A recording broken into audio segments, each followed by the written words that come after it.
Olá, muito bom dia. Estamos começando mais uma edição do TV News, diretamente aqui da TVI, em Itabuna. E você que está nos acompanhando pelo canal 36.2 da TVC, seja muito bem-vindo. Além do canal 36.2, nós temos também nossos canais oficiais, nosso aplicativo, que você pode conferir lá pela Apple Store e também pela Play Store no Google, tá certo? Você pode botar TV Play Oficial e você vai conseguir acessar esse aplicativo, e assim como no YouTube, TVI News Brasil. Já começo dando muito bom dia, Carolyn Castro. Bom dia, Everton. Mais uma vez, nosso programa hoje está recheado. Nós temos nosso quadro de Política na Veia com Ricardo Bacelar e Rui Machado. Teremos entrevista com o vereador de Itabuna, Dando Leone. E também, mais para frente no programa, teremos uma entrevista com o presidente da FIC, o Aldo Rebouças, que vai falar aí um pouquinho sobre Itapedro e todas as programações para as festas juninas aqui na cidade. Além dos nossos correspondentes diretamente de Vitória da Conquista e Salvador, o Gustavo de Magalhães e o Rafa Gandini. Queridos, vamos lá começar nosso programa com previsão do tempo? Isso mesmo. Mais uma vez, bom dia, Everton. Bom dia a todos que estão nos assistindo.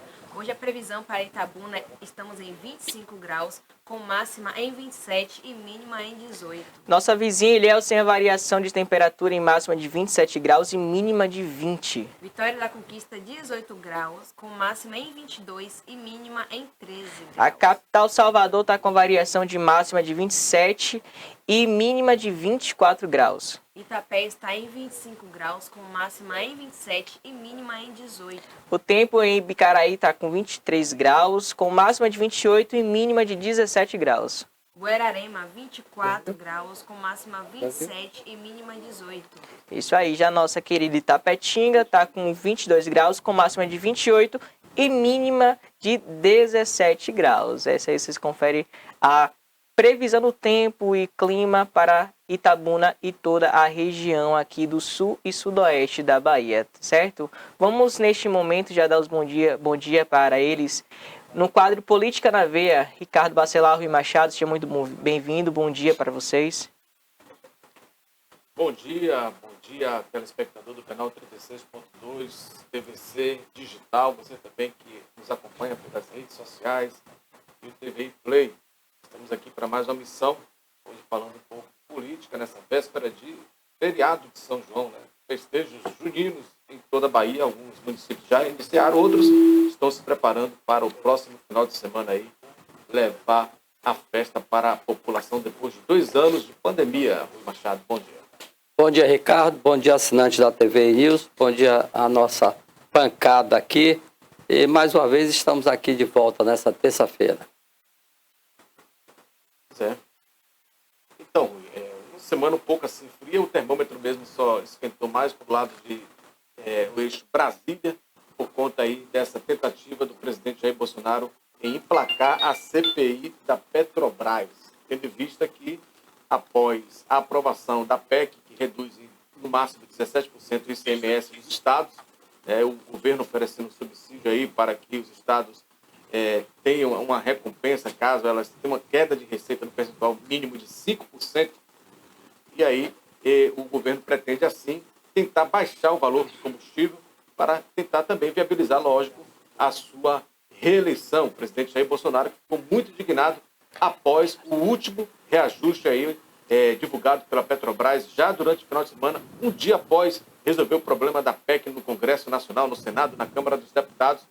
Isso deixou ele bastante irritado e o mais que isso, o presidente da Câmara, Lira, ele comprou essa briga e hoje eles já falam na instalação de uma CPI da Petrobras.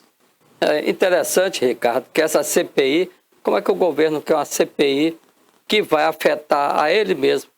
Os 3 últimos presidentes da Petrobras foram nomeados pelo presidente Bolsonaro. 3, tá? E não deu certo fora do conselho. E outra coisa, esse aumento de petróleo que está acontecendo aí, semanalmente quase, e eles querem dar um tempo aí e deixar para aumentar lá para depois da eleição. Esse negócio todo, essa pressão toda, é para não haver aumento agora nesse período eleitoral. Depois das eleições, aí continua tudo mesmo. Estão falando de 1000 coisas, mas eu não acredito. Eu acho que aí quem errou foi o presidente na escolha dos seus 3 últimos diretores-presidentes da Petrobras e que deram errado. Tá? O Brasil não tem a maioria das ações, a União não tem a maioria das ações da Petrobras. Tem 35%, 38%. Então não é dono. Existe um conselho. Esse conselho é que reúne e vê. E todo petróleo é taxado de quê? No dólar. Tá? O dólar aumenta, o barril de petróleo aumenta, que hoje está em 120 dólares. Tá? Então eu acho que aí foi uma política econômica falha do presidente e do Guedes, tá? Que fracassou e está aí os derivados de petróleo acima daquilo, que não só é aqui, né? Em todo mundo, toda parte do mundo, até os maiores produtores de petróleo estão com seus combustíveis acima do preço. Mas vamos aguardar. A CPI só foi uma ameaça para que o ex-presidente que pediu renúncia, ele saísse do cargo, já que desde maio ele estava exonerado, mas existe um conselho, tem que passar pelo conselho e não foi feito. Quando ele viu essa ameaça da CPI do Lira, que é o presidente da Câmara, aí só... Não vou comprar essa briga, não. Eu estou exonerado de qualquer maneira, então deixe lá para frente para o outro. Agora, quem assumir e segurar e frear esses preços também vai cair na responsabilidade de responder, porque aí tem sócios. Né? E é uma confusão, Ricardo. Eu não acredito que esse paliativo que o governo deu aí, tirando dos estados aí, não acredito não, porque toda semana vai ter aumento, sendo que agora talvez mude com a entrada do novo presidente, acatando aí uma ordem do presidente, vem aí o Congresso Nacional, vai votar, vai haver mil coisas aí vão acontecer ainda. Mas o contraponto do presidente da República e do presidente da Câmara, o Arthur Lira, é justamente o seguinte, de fato você teve aí o último reajuste em 90 dias, né, quando o barril estava a 127 dólares, como bem você colocou. Depois o barril caiu para 97 dólares, o dólar também caiu, saiu de R$ 5,15 para R$ 4,98 aqui no Brasil, e a gasolina continuou aumentando. Por isso que eles querem a CPI, para investigar como é que funciona essa prática de preços final para o consumidor, porque primeiro a origem é lá na Petrobras. E diga-se de passagem que eles também querem discutir um ponto que está lá no orçamento para 2023 da Petrobras, que diz que é reservado um lucro de 200 bilhões de reais para os acionistas, a divisão de lucro. Então é nessa divisão de lucro que talvez o presidente queira aí diminuir esse bolo aí para os acionistas e fazer com que, na bomba, o consumidor possa, então, ter um valor menor. Porque nas contas que o presidente fez aí, você reduziria pelo menos R$2 no valor do combustível. A Petrobras alega que não, é por causa dos desabastecimentos, a gente não pode evitar que falte o diesel, que é a economia brasileira, ela se movimenta através das rodovias, e se aumentar o diesel, tem aquela questão dos caminhoneiros, então a gente tem que aumentar, e hoje a gasolina está mais barata do que o diesel. Então, eu acho que a CPI é louvável. O período é político, é apertado, tem poucos dias para se decidir a eleição, é verdade. Mas, por outro lado, o Brasil precisa, de uma vez por todas, parar de ser levado nessa política que só eles entendem.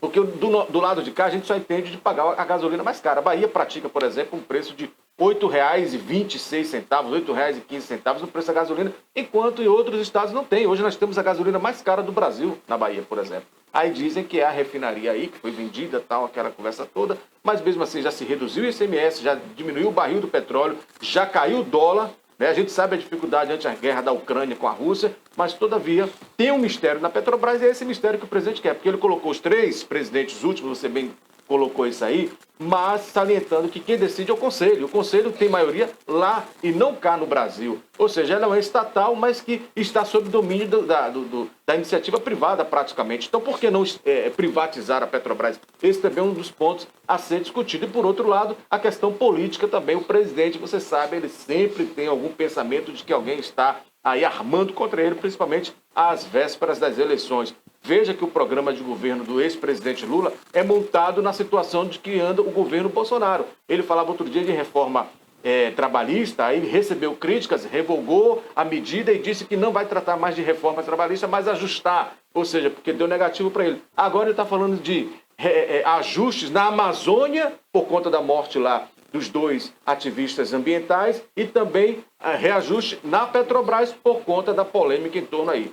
O presidente que renunciou, na verdade, ele antecipou a sua saída, porque demitido ele já estava.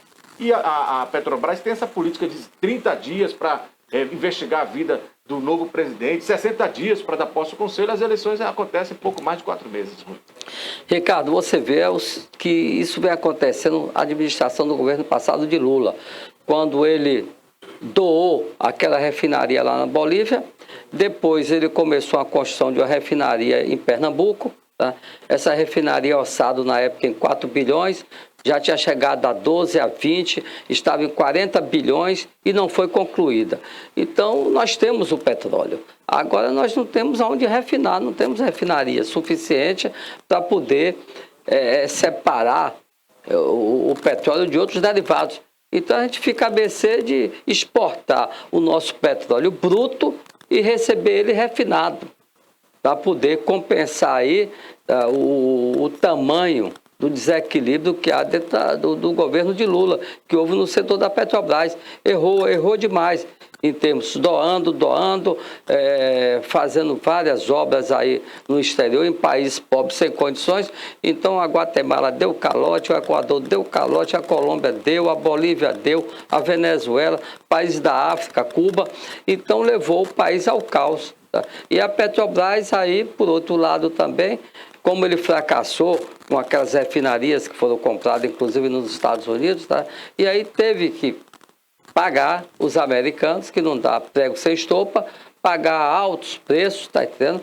E no governo Temer teve que negociar e cedendo vários interesses nossos do país aí aos Estados Unidos. Então é um negócio bem diferente aí, essa política que acontece no Brasil. E agora nesse período aí que se aproxima das eleições, tanto os 2 pré-candidatos, o presidente e o ex-presidente aí, estão com aquelas histórias, tentando mais uma vez enganar a população.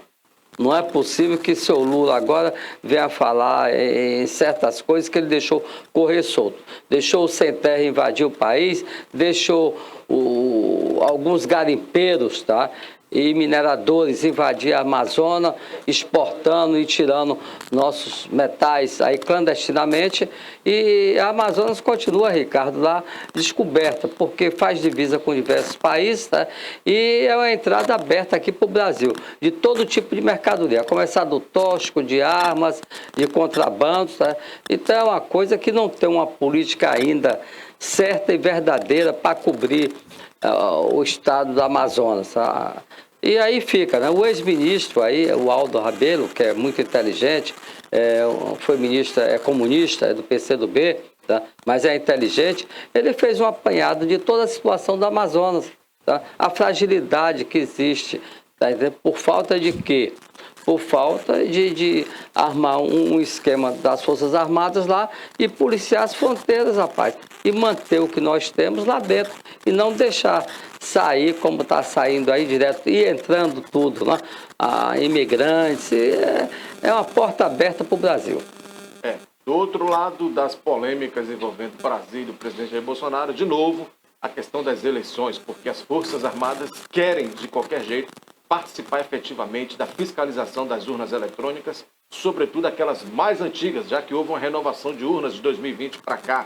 Então eles querem investigar, eles querem participar ativamente e para isso oficiou ao ministro Fachin, presidente do TSE, uma reunião exclusiva. O Fachin já respondeu dizendo que não tem reunião fechada, exclusiva com as Forças Armadas, especialmente o Exército, por conta de ser uma comissão transparente em que todos participam. E essa polêmica continua, estão esticando a corda e é um outro dado a ser observado nessa campanha eleitoral, porque, a princípio, Barroso convidou as Forças Armadas para compor a comissão das eleições no TSE. Depois as comissões entrou e gostou e agora quer participar efetivamente. Aí o Fachin, que é um pouco mais rígido, disse que não, que a obrigação dos militares é a questão da logística, que sempre fizeram muito bem. E que aquela frase célere que ele disse, que o Brasil não precisa, as eleições não precisam de forças desarmadas, algo desse tipo assim. Então, E aí agora, novo capítulo da polêmica. Ontem foi quando o TSE disse, as Forças Armadas disse que não quer participar e quer fiscalizar, inclusive participar da apuração dos votos. Quem vai presidir lá na frente as eleições a partir de 16 de agosto é o ministro Alexandre de Moraes. E a pergunta que eu já lhe faço de início é essa. Fachin já está dando essa dureza toda para cima do presidente Bolsonaro, das Forças Armadas, que é legítima para participar da comissão das eleições. E Alexandre de Moraes, será que vai ter o mesmo comportamento ou vai ser mais rígido? Onde é que vai parar essa confusão? Nós sabemos que o Fachin é petista, né? Isso ninguém tem dúvida. Petista, e isso ele não esconde, né? E o Alexandre de Moraes, quem colocou ele lá foi o ex-presidente Temer, né? E ele vem sendo assim o maior perseguidor do presidente Bolsonaro, do governo Bolsonaro, tá? E eu acho que vai continuar. Isso aí tem que terminar, tem que dar um basta nisso, porque não existe mais aquele respeito entre os poderes, né? O presidente diz que não cumpre ordem, o Supremo diz que vai fazer e vai acontecer, e só vai dar manchetes aí. Agora, eu acredito que o Moraes venha levar no capricho, como ele tem levado aí vários assuntos, aí vários processos, porque você sabe que você é advogado, sabe que a postura de um ministro não é postura de estar na televisão, não é na postura de estar em debate, não. Ele é para aplicar a sentença, né? Ele não precisa fazer discurso político, ele não é político, né? Mas a situação... E outra coisa, Ricardo, tem ministro agora novo aí, que entrou recentemente, que resolveu passar uma semana em Paris. Quer dizer, isso não é novidade, porque o que o ministro tem de regalias, mas esse aí foi de um aviãozinho particular de um advogado, no qual esse advogado é muito influente em Brasília e tem vários processos lá na Suprema Corte. Essa viagem foi baratinha, ele levou o filho dele e foi um custo de R$250 mil, em um jato particular, foi direto para Paris. De Paris dizem que ele assistiu o Grande Prêmio, lá em Mônaco, e outras diversões, né? Mas isso aí tudo acontece dentro de Brasília e não é novidade para ninguém. Mas se for observar o tráfico de influência, o presidente do Senado, Rodrigo Pacheco, é advogado de grandes empresas em Minas Gerais e tem um bom relacionamento com o STF. Tanto é que ele joga duro com o Bolsonaro, mas amansa, abranda para os ministros do STF. É por isso que muita coisa não acontece no país, por conta dessa trava chamada Senado Federal, especialmente o Pachequim, como é conhecido aí no meio jurídico aí, dos advogados, dos ministros, de juízes, de magistrados, enfim. Por outro lado, Rui, o Gilmar Mendes mora em Portugal praticamente. Exatamente. E segundo comentários, o Pachequinho vai para o palanque de Lula. Você vê como é, né? Então, a política hoje... Tá uma vergonha. Não dá para você ter um segmento. Tem pergunta aí para... Ô Rui, voltando a falar um pouquinho sobre Alexandre de Moraes, né? Ele determinou que as plataformas da rede social efetuem o imediato bloqueio dos perfis do Partido da Causa Operária, o PCO, né? Que é um partido de extrema esquerda aqui do nosso país, e a medida ele decretou que deve ser cumprida em até 24 horas. E, segundo eles, o PCO é investigado no chamado inquérito das fake news por ataque ao Supremo e ao ministro da Corte. Como eles falam, são ataques à democracia. Ele deveria bloquear o partido de vez. Esse PCO é, como você mesmo disse, extrema esquerda. Exatamente. Mas o Alexandre, ele anda delirando, porque qualquer coisa ele diz que vai prender, vai fazer, vai acontecer, e você não tem o direito hoje. Até os jornalistas hoje, alguns que têm calça curta é aqueles que são meio medrosos, tá? Eles têm medo de se expressar na mídia, com medo de ameaça. Mas tem jornalistas também que não têm medo porque sabem dos seus direitos. Tá? Então fica em uma situação, você viver aí com uma pessoa com um chicote na mão, então o Supremo fugiu totalmente daquele papel que ele tem que ser. E acaba que eles chamam a atenção dos dois lados, né? Tanto da direita como da esquerda, começam a acusar o Supremo por conta dessas atitudes de ser tomando postura de uma ditadura no judicial. Você concorda com isso? Ativismo judicial, sem sombra de dúvida. Nunca na história desse país, como usava essa frase o Lula, se viu tanto o judiciário querer ser executivo, sem ir para as urnas. Quando, na verdade, seu papel é controlar a Constituição, é modular determinadas situações, é acompanhar os processos guardando a Constituição Federal, que esse é o dever, mas não, você vê hoje o presidente dá uma decisão e o ministro do STF dá outra para se sobrepor, uma verdadeira bagunça que está acontecendo entre os poderes, harmônicos entre si, porém não tão assim mais independentes por conta, aliás, nem harmônico mais, nem harmônico mais, essa é a realidade. Então assim, se o ministro Alexandre de Moraes, se o ministro Fachin e se o ministro Barroso, que é a linha de frente, nem tanto Fux, que já fez críticas, inclusive, ao ex-presidente Lula, dizendo que ele não foi inocentado, ele foi descondenado lá, que na verdade houve o crime, mas o que houve na verdade foi uma anulação formal do processo. Né? Formal do processo, que deveria ser julgado lá, depois de passar por primeira, segunda, terceira instância, STJ, enfim, aí lembra-se que tinha que ser julgado lá em Brasília e não no Paraná, ou seja, uma total orquestração aí para garantir única e exclusivamente que Lula seja candidato a presidente da República. E o que é pior, o mesmo que livrou o ex-presidente Lula, e aqui eu não estou entrando no mérito se Lula merece ou não disputar, eu estou deixando claro os fatos, né? Que a gente tem que analisar fatos. E se a gente errar, a gente corrige, Edmilson. Então veja bem, o mesmo ministro Fachin que liberou Lula para ser candidato a presidente, uma vez que houve a descondenação lá da Lava Jato, é o mesmo que preside a corte da eleição, o eleitoral, junto com quem? Alexandre de Moraes. Então, no mínimo, isso é estranho para o Brasil. E aqui eu não estou defendendo o lado do Jair Bolsonaro, estou defendendo o lado dos brasileiros que precisam entender o que é que está acontecendo nesse país. Ô, Ricardo, interessante que o presidente, o Bivar, que é o presidente do União Brasil, ele ontem deu uma coletiva e disse o seguinte, que todos os diretórios estaduais têm que, na eleição, votar nele. Ele é o dono do partido, ele tem um dos maiores fundos eleitorais e quem não fizer vai perder o partido. Tá? Então, não foi uma ameaça. Então, o presidente de ACM Neto é Luciano Bivar. Exatamente. Vai ter que votar nele. Nele. Senão não tem o quê? E a situação? O fundo? Muda, Está comprando voto, Bivar? Não, dentro do próprio partido? Agora você vê o seguinte, a situação do Neto, aí, né? Um absurdo, esses bilhões que foram distribuídos aí. Para mim não foi tão proporcional assim, não. Não. E outra coisa, aí bota o Neto numa situação delicada, porque eu acredito que foi só conversa fiada, porque ele não vai poder cumprir, que tem uns estados aí com lideranças fortes e tudo, mas de qualquer maneira ele tem a caneta na mão, é o presidente. Mas o que é que eles aprenderam da última vez, Lu? Que é alterar a ordem dos fatores. Se a gente não pode eleger um presidente, vamos formar a maior bancada. Porque a maior bancada representa um presidente lá na hora de negociar com o futuro presidente. Porque a eleição está polarizada entre Lula e Jair Bolsonaro. Não tem Simone Tebet, não tem Ciro Gomes. Não, acabou. Não existe terceira via. E eu digo isso de forma feliz? Não, porque o Brasil deveria ter outras alternativas a Jair Bolsonaro e o ex-presidente Lula.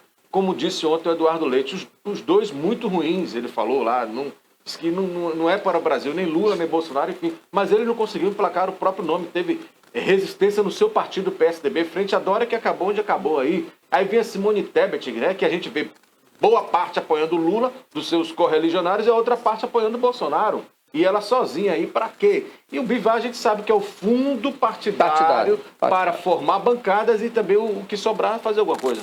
O Leite aprendeu com Dória. Do partido, com certeza. O Leite aprendeu com Dória, né? Atrair. Então hoje ele se queixa, porque ele perdeu as eleições dentro do PSDB de São Paulo. Ele perdeu, recuou, depois ele faz uma renúncia para querer voltar como pré-candidato.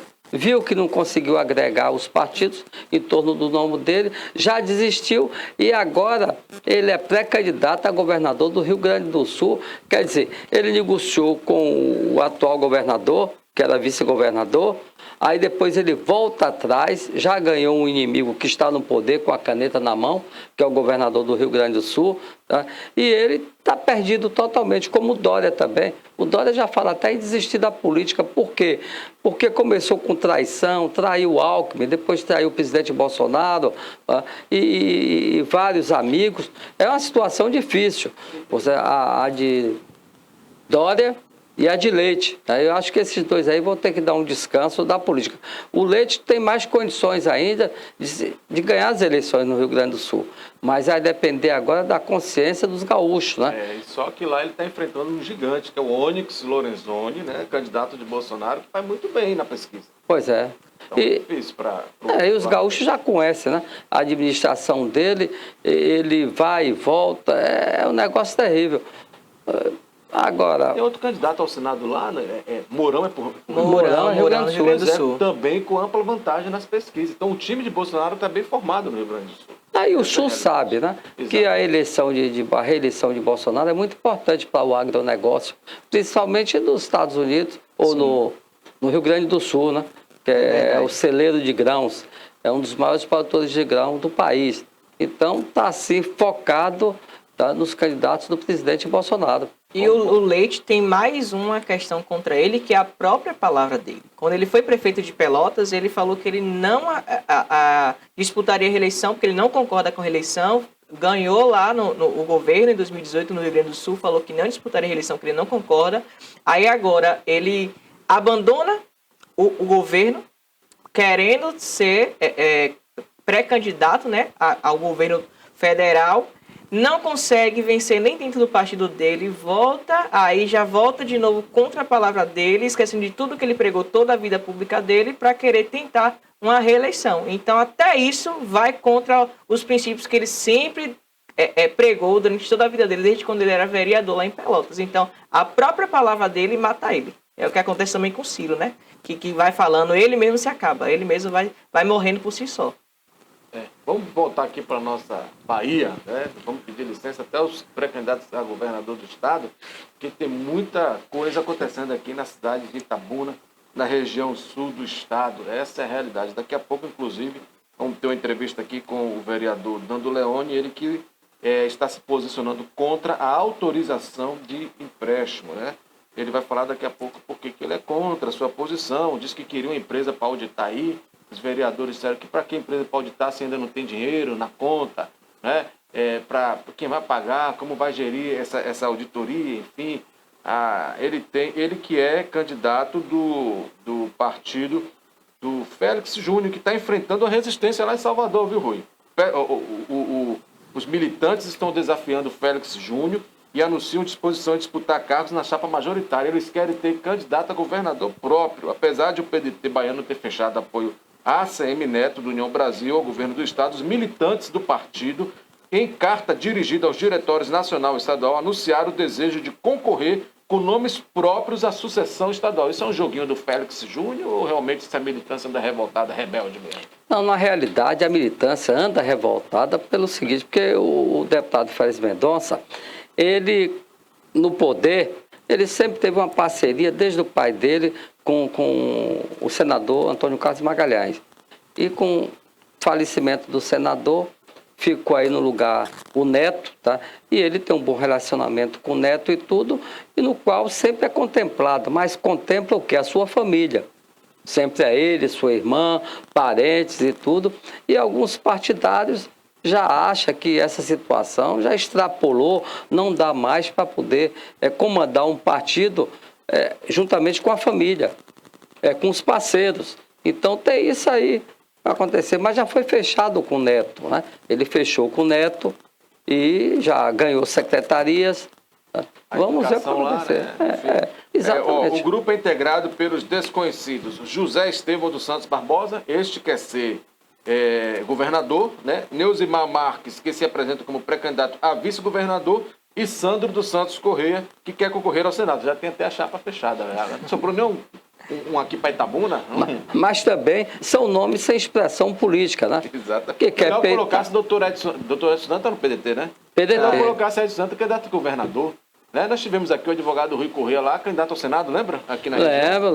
De PSB, de Laumanto Júnior. De Laumanto, governador Laumanto Júnior, famosa Barro Preto. Barro Preto, exato. Ô Rui, vamos falar um pouquinho desse empréstimo aqui, porque hoje tem as comissões técnicas normais, mas amanhã tem a segunda votação do chamado anteprojeto de autorização para a tomada de empréstimos, os famosos 30 milhões de dólares que o prefeito Augusto Castro quer para reconstruir Itabuna. E aí, na última sessão de quarta-feira passada, houve muitas discussões calorosas, inclusive vereador com vereador. O Manuel Porfírio, o líder do governo, acusou o Danilo de ameaçá-lo, pediu representação, mas ontem já selaram a paz, já se encontraram. O presidente Erasmo Ávila juntaram os dois, aí os cacos, e fizeram as pazes dos dois. Soube, inclusive, que o Danilo esteve lá no gabinete do prefeito, quando o prefeito estava reunido com os vereadores, dizendo: prefeito, quero falar com o senhor. O prefeito disse: não tenho mais conversa com você, e mandou fechar a porta.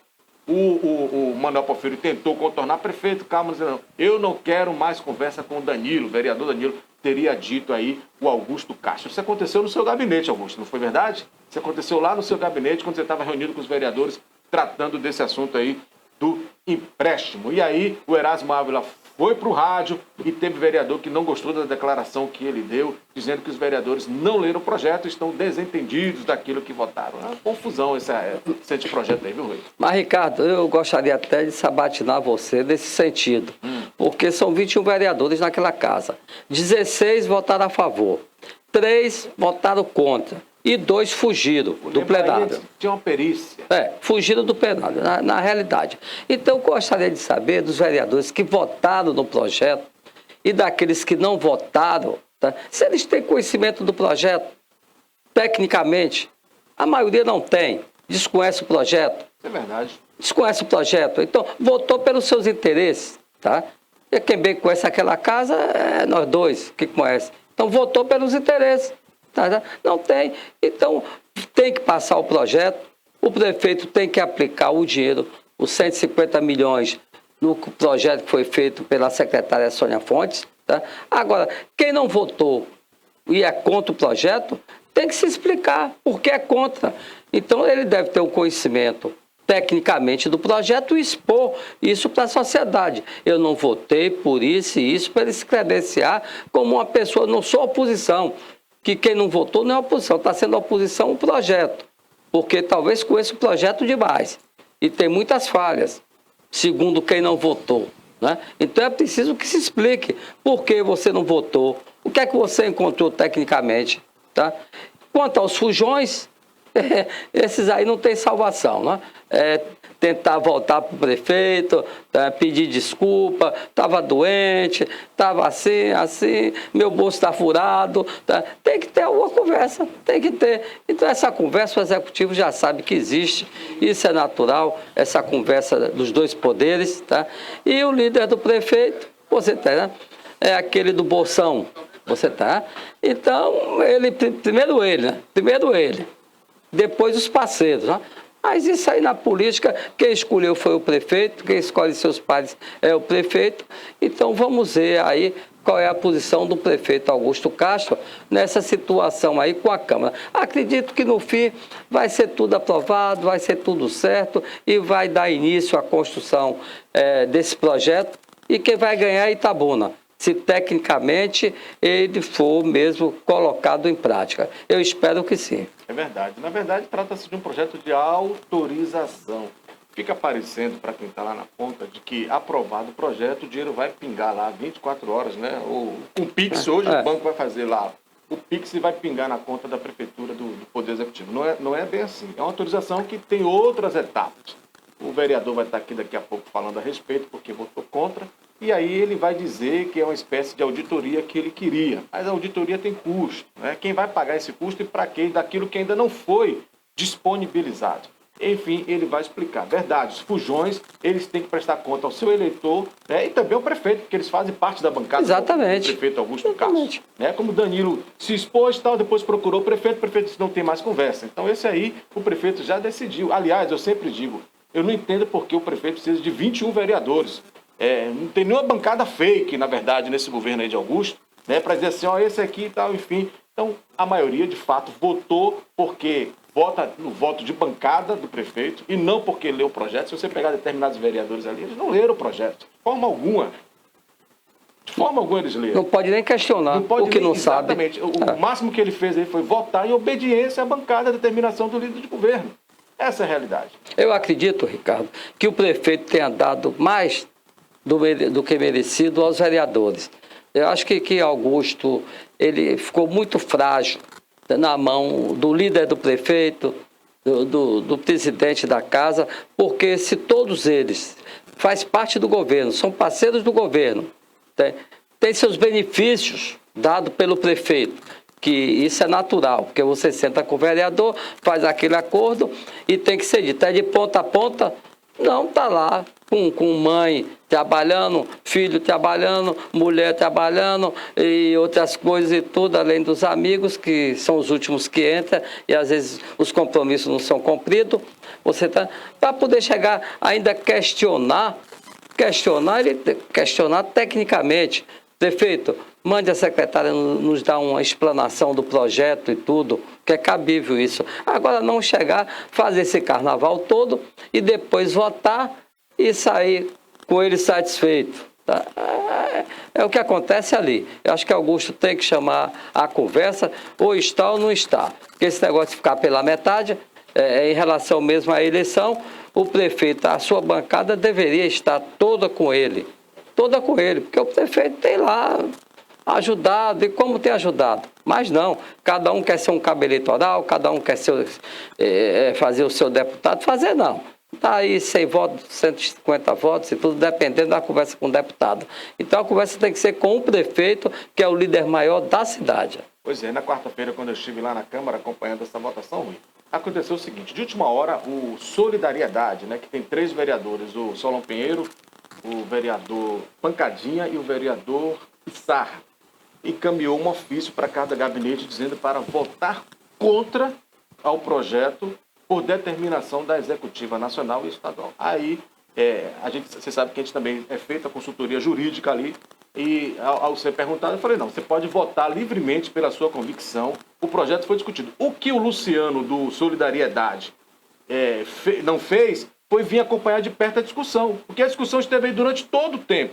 O projeto foi disponibilizado durante todo o tempo, mas ninguém da Executiva da Solidariedade procurou ler o projeto para discutir com seus pares, no caso os vereadores, para chegar a um denominador comum. Não, simplesmente goela abaixo, vocês têm que votar contra, porque a Executiva... Teve até ligação do Luciano para o vereador Pissarra. Falei, paciência, o vereador tem as suas convicções, é quem está acompanhando o projeto e não pode uma Executiva da noite para o dia dizer assim, vote contra.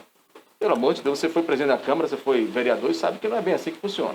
Ricardo, na realidade, partido, vereadores aqui não houve partido.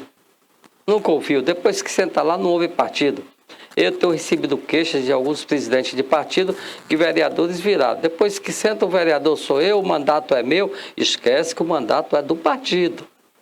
Mas talvez seja uma falta de pulso dos presidentes que não sabem enquadrar os vereadores dentro do respeito, dentro da legalidade.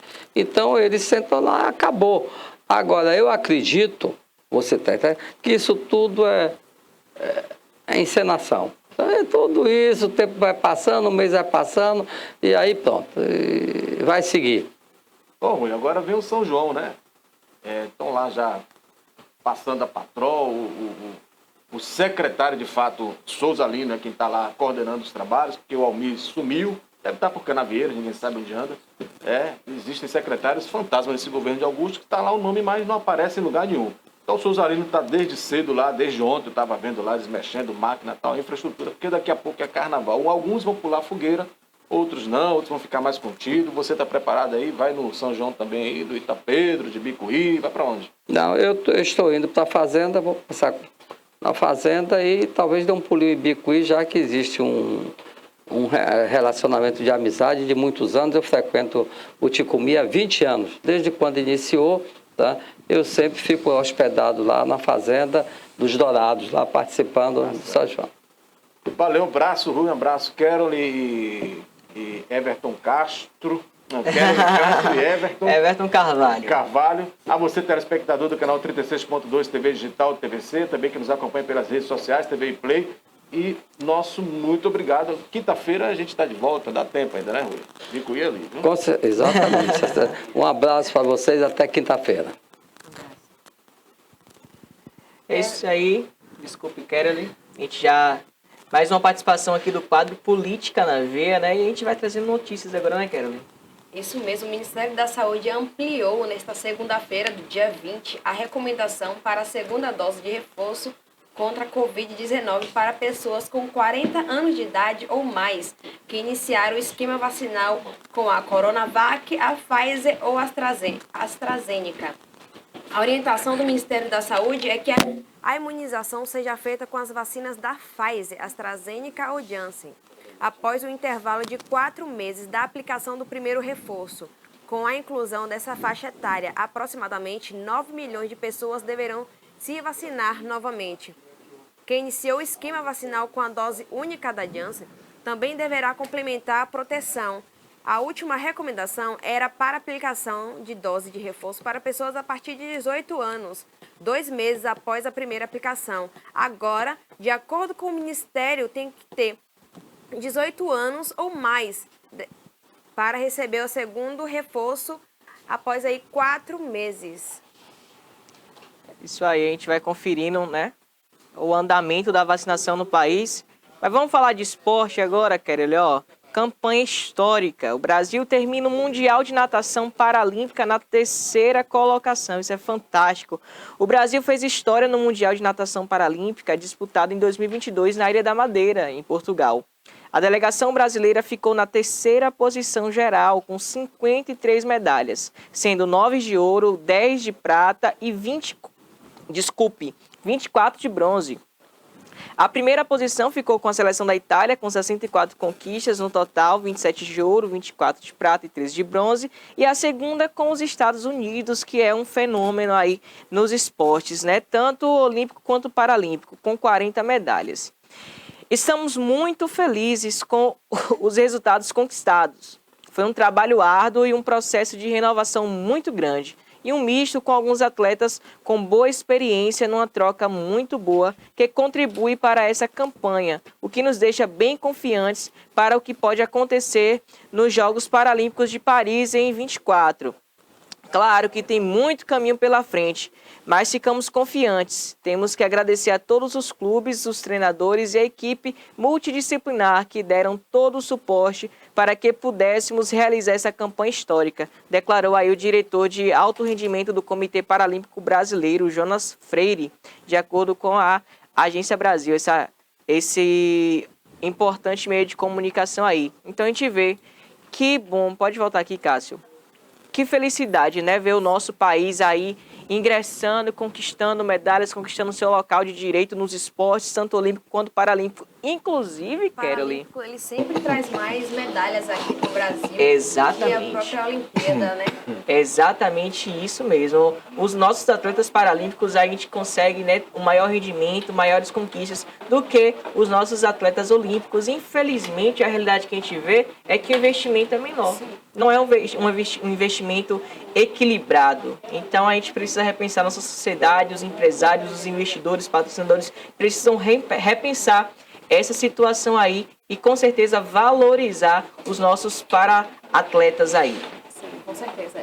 Mas ainda falando, ontem teve o último jogo da rodada do Brasileirão e que foi entre São Paulo e Palmeiras, falando ainda aqui de esporte. E o São Paulo começa o jogo ali ganhando nos 17 minutos do primeiro tempo com o gol do Patrick. Porém, o Palmeiras, que está vindo aí nesse fenômeno, né, conseguiu virar nos 90 minutos e nos acréscimos, desculpe, aí do segundo tempo conseguiu, empatou e virou o jogo e segue aí na dianteira na classificação, segue aí na liderança do Brasileirão. Passou por cima do São Paulo, né? Passou o Porco, aí o Santo não fez milagre aí diante do Porco e a torcida verde, a Mancha Verde aí tá celebrando cada vez mais toda essa caminhada, que tem sido uma caminhada bonita, né, do Palmeiras. Nós não somos palmeirenses, mas a gente precisa valorizar essa trajetória aí do time. E agora já estamos aqui, né, com o nosso mais novo entrevistado. Muito bom dia, Dani. Bom dia. Os meninos acabaram até te introduzindo também, falando que o senhor está aí aqui conosco. Obrigado. É isso aí. Estamos aqui com o vereador Dando Leone, vereador de Itabuna, e a gente vai estar falando um pouquinho sobre a trajetória política dele, a atuação do mandato e a grande polêmica que vem pegando Itabuna nesses últimos dias, que é o empréstimo dos 30 milhões de dólares, né, aproximadamente de 150 milhões de reais, e o vereador que já está aqui conosco, inclusive que foi um dos que votaram contra esse anteprojeto. Vereador, seja muito bem-vindo. Bom dia, Everton. Bom dia, Carol, Caroline. Quero dizer para vocês que é muito importante estar aqui, né, passando para a população de Itabuna uma clareza, né, direcionado a elas, que elas têm direito. Primeiro quero também agradecer a Edmilson, primeiro secretário que está ali me acompanhando também, né, do PDT, onde está fazendo um bom trabalho regional. Mandar um abraço para o deputado Félix Mendonça Júnior, né, a qual também represento ele aqui em Itabuna, sem dúvida nenhuma, e dizer a todos vocês que é muito importante estar aqui fazendo política pública junto com vocês, debatendo, discutindo a população. Vereador, diante disso, eu já vou começar já do jeito que pede o figurino, né? Certo. O senhor, como bem os meninos falaram, votou não para o empréstimo de 30 milhões de dólares. Certo. Né? E o senhor, eu vi em uma entrevista que o senhor falou que precisaria ter no mínimo 4 primícias ali para o senhor aceitar e votar sim. Explica quais são elas e por que o senhor votou não. Ponto. Mais uma vez, bom dia. Olha bem, na reunião de comissão, no dia 28/3, né, a secretária Sônia teve com seus representantes do Executivo, foi bem recebida, junto na reunião de comissão de legislação, presidida pelo Manuel Porfírio. Alguns pontos, né, que ela direcionou não era realmente com clareza ao que diz o Ministério da Economia e da COFIEX. Eu pude analisar que ela deu alguns pontos que não estava realmente direcionado aos procedimentos que pede ao programa do projeto do Ministério da Economia. Aí eu fiz um estudo direcionado a esse projeto e percebi que tinha muitas falhas. Sim. Conversando com o líder de governo, com os vereadores, fiz um requerimento que eu vou ler para vocês. Nesse requerimento que eu pedi, eu disse para ela o seguinte: com esse manifesto fica claro um equívoco cometido pela secretária Sônia Fontes, onde a mesma faz as explanações quase totalmente em desacordo com as regras e normas da COFIEX. Dessa forma, lembro aos nobres colegas que o motivo de ter apresentado um requerimento para que se abrisse uma licitação de nível nacional, objetivando contratação de uma auditoria especializada para que pudesse atestar todos os pré-requisitos apontados no requerimento exigido pela COFIEX. Se o meu requerimento fosse deferido, teríamos um parecer técnico seguro e teria sido evitado esse constrangimento, pois ficaria evidente que o Executivo não tem equipe técnica qualificada para pedir esse empréstimo. Quando eu fiz esse requerimento, foi quando eu identifiquei alguns pontos, né, negativos. Sim. O primeiro ponto, ela dizia na sua fala que tinha que dar pressa no projeto. Nós só tínhamos até maio para ser aprovado o projeto, né? E nós tínhamos que aprovar, senão nós perdemos o prazo. Aí eu esperei ela falar, e já tinha identificado um erro nessa fala dela, né? Já tinha feito um estudo e prestei atenção que vi que ia haver outra reunião, que é a reunião 160 é a que estava acontecendo, e a reunião 161 que ia acontecer ainda, que eles ainda colocar, né, para poder anunciar, que é a reunião 161, essa reunião, que ainda colocar público para nós podermos ter realmente um parecer do Ministério da Economia da COFIEX, que ia acontecer agora no mês de agosto, anunciou em junho, 1º/6, que é para agosto ainda, a próxima reunião. Então a pressa foi grande demais, daria tempo para nós ainda conversar, analisar, criar um projeto, que não tem um projeto. Não tem um projeto. Eu jamais iria dizer um sim se não existe o projeto. E o que foi que eles apresentaram, então, à Câmara?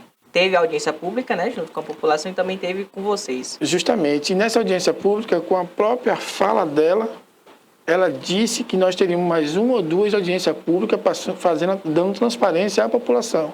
Essas reuniões não aconteceram. Entendeu? Sim. Isso fez mais uma vez eu entender que precisamos analisar a situação e realmente criar um projeto para poder realmente, para ver se nós vamos ter possibilidade de tomar esse empréstimo. O que eu percebi não é que a secretária Sônia, junto com a sua equipe, está se esforçando.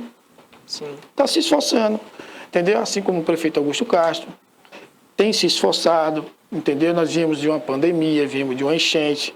Ele tem dado sua parcela, né, para poder desenvolver. Mas não é porque ele está dando essa parcela para o desenvolvimento que eu tenho que dizer um sim. Para tudo. Não. Eu devo à população de Itabuna uma satisfação. Sim. Entendeu? Eu devo uma satisfação. Eu fui eleito pelo povo, independente de poderes ou de poder, foi eleito pelo povo. O que eu tenho que fazer, né, dado a mim pela Constituição, é fazer meu papel de legislador. É fiscalizar. Independente se vai ter perseguição ou não. O meu papel é esse lá dentro. Então, o que eu pude analisar em relação a esse projeto é que ela não tem um projeto. Olha um exemplo. Imasa. A Imasa colocou um projeto aí, fazendo água para todos, está aí no Facebook, no Instagram, ali é um projeto. Digo sim, sem dificuldade. Sim. Mas como é que eu vou dar um sim em um projeto que nem existe? Não existe. E 30 milhões é muito dinheiro. É muito dinheiro. Nós estamos falando de 150 milhões de reais. Tem que trazer um projeto, então vai ser gasto ali no bairro Parque Boa Vista, vai ser gasto ali no João Soares, X, vai ser ali no Parque Verde, X, Centro Comercial, X. Falar em Centro Comercial, está aí, conseguimos uma emenda de R$1 milhão para o Centro Comercial, com o deputado Félix Mendonça Júnior também. Entendeu? Que essa emenda já está para chegar. Então, tudo isso fez com que eu Sim. viesse fazer uma análise da situação e realmente fazer esse requerimento pedindo. E eu não obtive resposta dela. Não obtive. Por isso que eu disse não. Agora, se trouxer o projeto e mostrar clareza à população, certamente esse vereador que é o primeiro a dizer sim, eu quero ser o primeiro da fila. Entendi. Mas eu não posso dar um sim sem um projeto. O município ele tem a LDO, né, que é a Lei das Diretrizes Orçamentárias. Então, diante da sua fala, seria o que estaria faltando nesse projeto, né? Que eles colocaram. Seria basicamente algo semelhante à LDO, direcionando para cada área, especificando, vai ser gasto 10 milhões em saneamento, ou 15 milhões em saúde. Justamente. É isso que está faltando, então. Justamente. Precisa o quê? Fazer um projeto onde tenha as suas divisões de valores. Sim. Não teve esse projeto, divisões de valores. Nós sabemos que vai ser por medição, certo? Vai gastar ali no Parque Boa Vista. Tem quantos metros? X metros. Vai gastar quanto? É 2 milhões? Pronto. Vai gastar 2 milhões ali. Centro comercial vai gastar quanto? É 3 milhões? Vai gastar 3 milhões ali no centro comercial. Sim. Então, tudo isso a gente precisa passar clareza à população, que a população já está cansada. E nós sabemos que pegamos um governo, né, Augusto Castro, eu sempre toco nesse assunto, porque ele é vitorioso. Eu não posso estar também falando que ele não tem esforço para a população de Itabuna ou para a própria Itabuna. Ele tem sim dado seu esforço, sua parcela, tem se esforçado. Mas é como eu estou dizendo, ele precisa assim, chamar a equipe dele e falar, precisamos fazer isso, isso e isso. Só assim nós vamos passar para a população de Itabuna uma clareza. Estou em dúvida. Itabuna é enganada a todo tempo. Precisamos sair do velho e entrar no novo. E esse é um ponto importante, vereador. Desculpe te cortar. Fica à vontade. Porque, pelo seguinte, a política como um todo no país, ela está desacreditada. Como o senhor falou, Itabuna já tem um histórico aí de ter sido enganado por muitos anos e o tempo todo.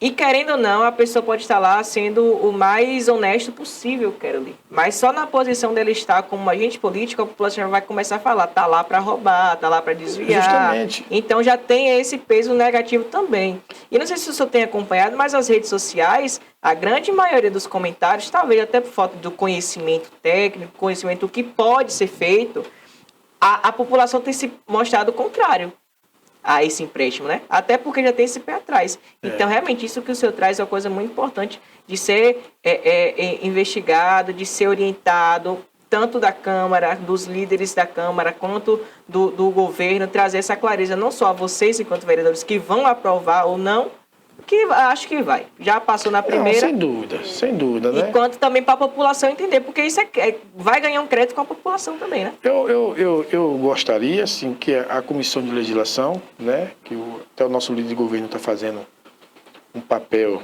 de maneira ordeira com os vereadores espetacular, não posso dizer que não, tem se esforçado bastante, orientando alguns, né? E dizer que mesmo sendo aprovado, que vai ser aprovado, seja mais claro com a população. Sim. A população merece. Paga seus impostos em dia, estão sofrendo. A gente percebe o sofrimento dela no rosto. E ela chega lá, dá aquele votinho, confiando, né? Então, o que eu peço aos vereadores daquela casa que está fazendo um papel, né? Dado a ele o poder de ser um vereador pela União, né? E cada um tem direito de fazer o seu mandato que quer, né?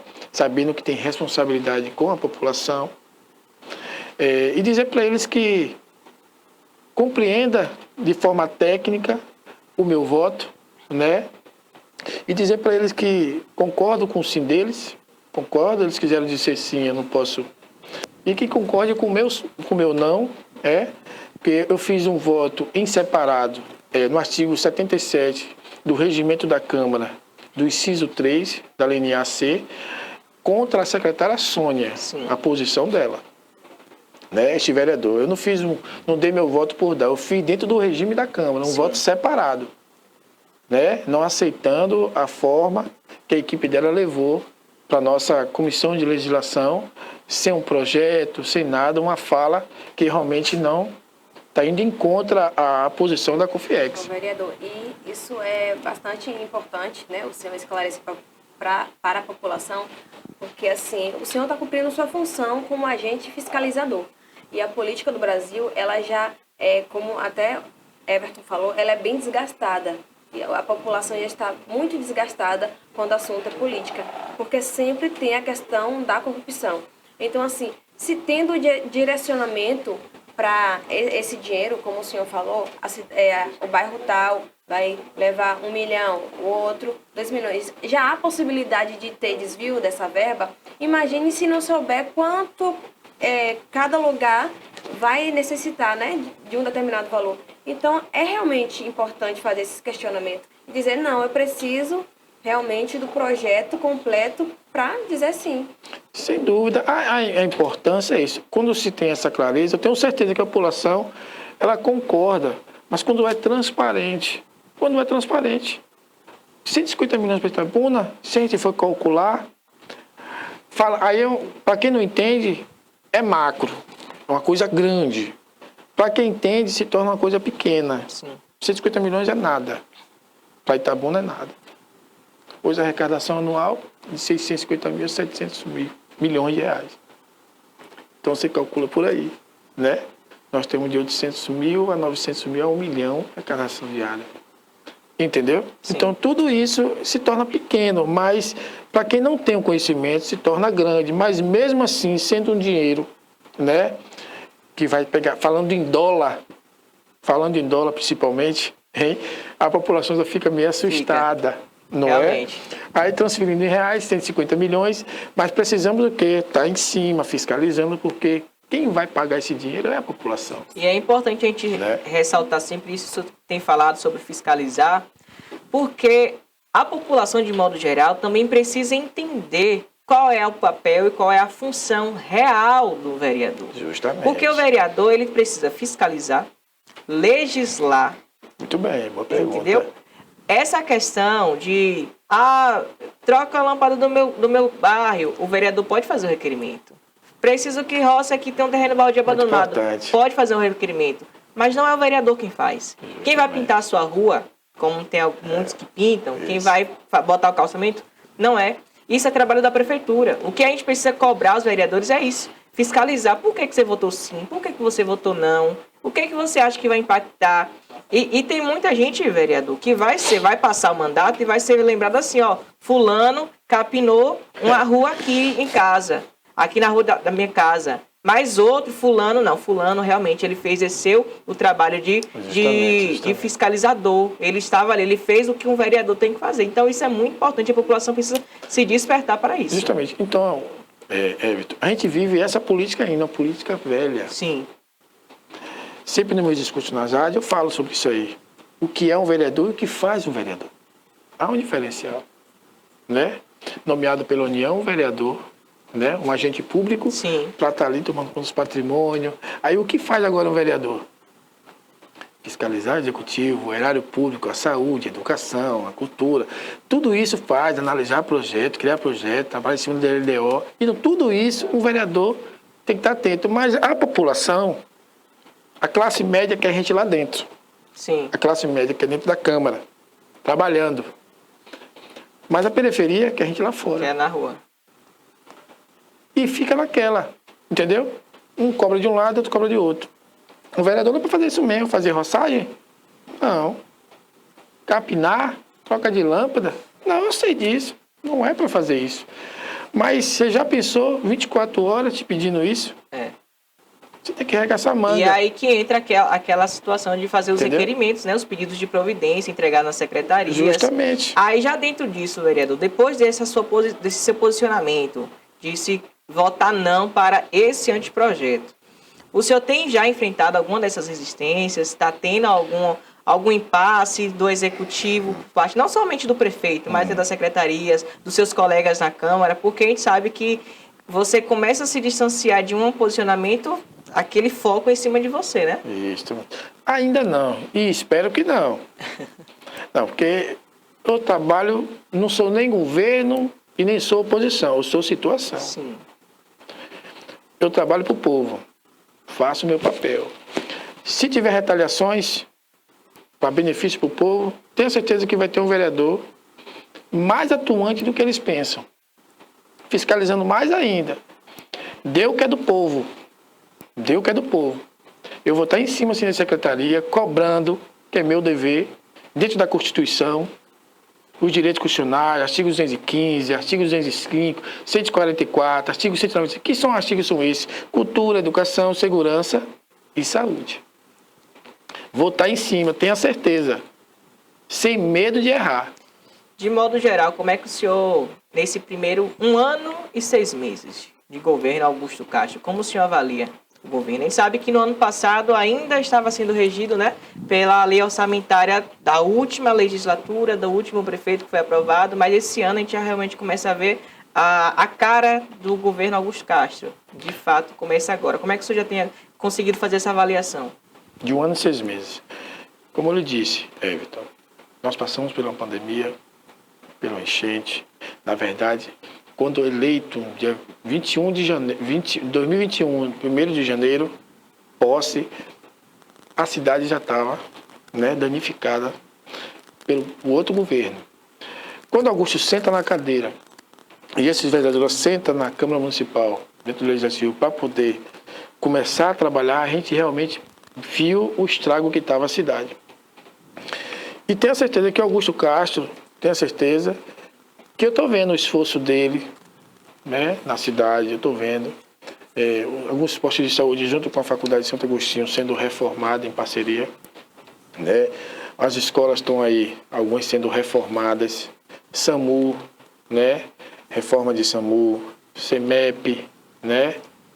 E outros mais. A empresa de ônibus no começo, né? Disseram, estou vendo todo mundo comentando, né? Jogando nas redes sociais, a gente entende, eu entendo assim, a gente ficamos praticamente 1 ano sem transporte. 1 ano sem transporte, né? E eu vi o esforço de Augusto e colocou o transporte na cidade. Colocou o transporte na cidade. Prometeu que ia colocar ônibus novos, prometeu. Ar-condicionado, prometeu, né? Mas aquilo é uma máquina que se quebra, né? Toda hora está quebrando. Se a gente não se alimentar, se a gente não se cuidar, a gente vai adoecer. A mesma coisa é um ônibus, né? Cheio de manutenção. E eu sei que a população está cobrando muito. Não estou defendendo o governo, né? Mas tenho visto o esforço dele. Mas diante disso tudo, eu percebo também que algumas falhas nas secretarias, né? De transporte. Deveria sim, né? Tá sempre na Câmara Municipal dando satisfação a esse fiscalizador, né? Secretaria de Saúde. Só um minutinho antes do senhor entrar nas outras secretarias, falando sobre transporte de Itabuna.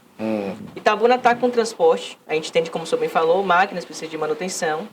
Essa manutenção deveria estar sendo feita, se não está sendo, deveria estar sendo Justamente. precisamente ali pela empresa contratada. Justamente. Estamos ainda com um contrato emergencial, não é esse? Que era inicial para 180 dias.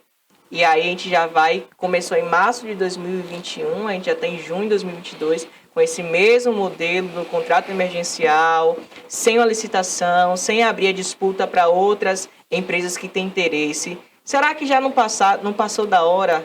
Não sei, e até lhe pergunto, o que a Câmara de Vereadores pode fazer quanto a isso? Pronto. De antemão, quero dizer para você, Everton, que a Câmara Municipal já se posicionou, né, alguns vereadores, já pediu a presença do secretário, né, e do diretor, supervisor, gerente ali do transporte também, para estar presente, dando uma satisfação dentro da Câmara Municipal em relação a isso, né? Sabemos que o cidadão paga seus impostos e precisa de um transporte digno, né? Sem dúvida nenhuma. Sim. Né? E para ver o que vai ser feito e qual é a resposta dele direcionada a essa situação, viu? Muito bem. Como o senhor estava falando aí, é das outras secretarias, Secretaria de Saúde, Certo. Educação. A Secretaria de Saúde, a secretária Lívia, ela está se esforçando bastante, a gente percebe, mas eu vejo que com os postos de saúde está faltando coisas simples, né? Como insumo, essas coisas, né? Esparadrapo, algumas coisas, remédio, faltando, alguns estão reclamando e vou enviar um ofício diretamente para a Secretaria de Saúde para saber realmente a real situação. A Secretaria de Infraestrutura, que é o superintendente Souza, junto com o secretário Almir, né, tem dado suporte a alguns bairros e a outros não, a população está reclamando bastante. Como eu disse na instante para vocês, eu vou estar atento, esperando deles, né, vou enviar o ofício diretamente à Secretaria de cada um, esperando deles uma resposta. Diante dessa resposta deles, eu vou passar a população novamente, né, essa questão, por que essa dificuldade, né? Essa deficiência tanto de atender os outros bairros, né? E é isso aí, a iluminação. Eldo tem feito um trabalho espetacular aí com a comunidade, tem dado atenção à iluminação, a gente pode ver que a cidade está toda iluminada, né? Alguma deficiência em uma ou duas lâmpadas que às vezes queima na cidade, nós sabemos que isso é normal, mas estamos aí fiscalizando, entendeu? Tenho a certeza que este vereador, ele não fica só dentro da Câmara Municipal. Estou andando nos bairros, procurando saber da população. Na verdade, eu fico mais na rua do que dentro da Câmara, né? E tem dado atenção à população, né? Que ela merece. Vereador, a gente já vai aqui conduzindo para o final da nossa entrevista, né? No seu Instagram, deixe por favor para o pessoal te seguir. Tem algum telefone lá que possa falar com sua assessoria para comunicar? Porque a gente sabe que Itabuna tem vários bairros e infelizmente nem todos os bairros contemplam um representante na Câmara, né? Mas o vereador é vereador de toda a cidade. Sem dúvida nenhuma. Então é importante aí para a população que queira contactar o vereador, a sua equipe, denunciar. Apresente as denúncias à Câmara, apresente as denúncias aos vereadores, para que eles fiquem sabendo. Tem muita coisa que às vezes acontece nos bairros, principalmente nos bairros periféricos que são mais distantes, que às vezes vocês não ficam sabendo, fica mais difícil de chegar na secretaria. Então isso é importante. Deixa aí o número da assessoria, do Instagram direitinho, pessoal. Então, pessoal, todos os que não me conhecem, vereador Dando Leone, né? Entrar no Instagram, tá Dando Leone também, vereador Dando Leone. O número é 8844-0074. Qualquer tipo de denúncia, né? Que a gente possa ajudar vocês na nossa área. Estamos aí para ajudar vocês. Eu não posso deixar também de mandar um abraço para minha esposa, para meus dois filhos, aí, Ana Paula, Paola e o Levi. E lembrar, Centro Comercial, não esqueci de vocês, estou perto de vocês, lutando para que vocês realmente, nós consiga aí no Centro Comercial potencializar esse comércio aí, onde há mais de 1.049 boxes, né, e precisamos realmente revitalizar, principalmente a parte asfáltica do Centro Comercial, para que os transeuntes não tenham tanta dificuldade como está tendo agora. Lá. Então, quero pedir, né, ao prefeito Augusto Castro, que não esqueça que o Centro Comercial está esperando de recapeamento asfáltico, viu? É isso aí, um abraço a todos vocês. É isso aí. Um abraço, muito obrigada pela sua disponibilidade de estar aqui. Obrigado. E de dar voz ao povo, mais uma vez. Obrigado. Conversamos com o vereador Dando Leone, vereador aqui de Itabuna, e ele que votou contra, mas já deixou claro, não é oposição e não é governo, ele é situação do povo. Então siga eles lá nas redes sociais, acompanhe o trabalho e aprende suas denúncias, todas as suas solicitações, tanto a ele quanto aos demais. São 21, ele é apenas um dentre esses. Vamos falar um pouquinho de notícia, Caroline? Isso mesmo.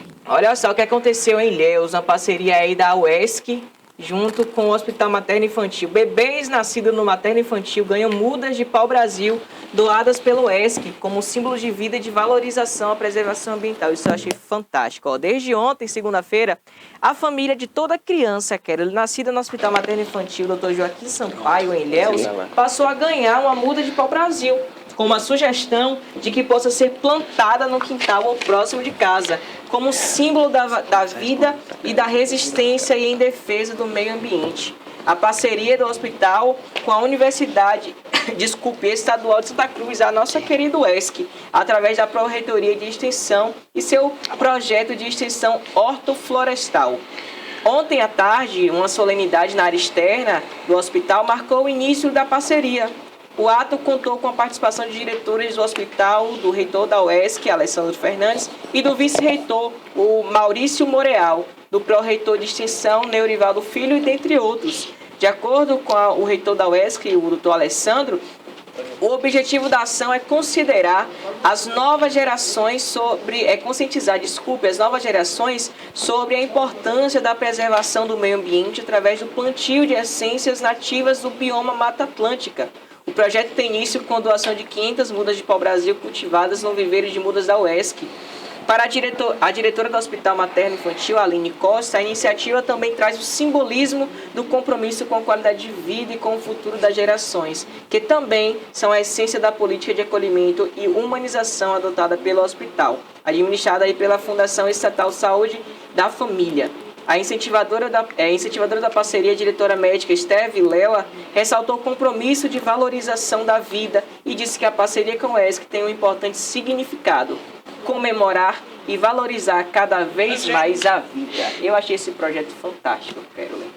Imagine aí essa criança, né, que nasceu ontem, né, que começou o projeto, daqui a uns anos, 10, 15 anos, chegando aí na adolescência, ela vai no quintal de casa, uma área perto, e a mãe chega e fala: olha, isso aqui você ganhou quando você nasceu. Ela tem a sua idade, está acompanhando o seu crescimento. O pau-brasil, que é um símbolo da nossa região, do nosso país, né? Com certeza.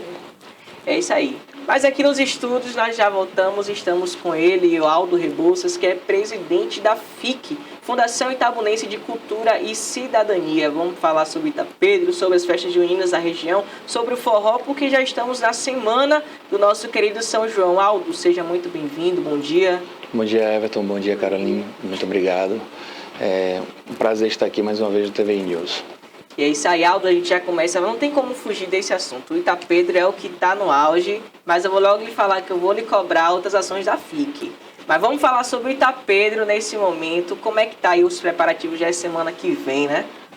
Muita correria, mas graças a Deus, com o envolvimento de toda a equipe da Fundação, juntamente com as diversas secretarias envolvidas nesse processo, a gente está conseguindo colocar em prática o que foi planejado, né? Graças a Deus, existiu todo esse envolvimento e o compromisso, né, com que o nosso prefeito nos solicitou que criássemos uma marca que pudesse realmente enaltecer a cidade e que pudesse ficar de forma histórica, né, para Sim. gestão e gestão.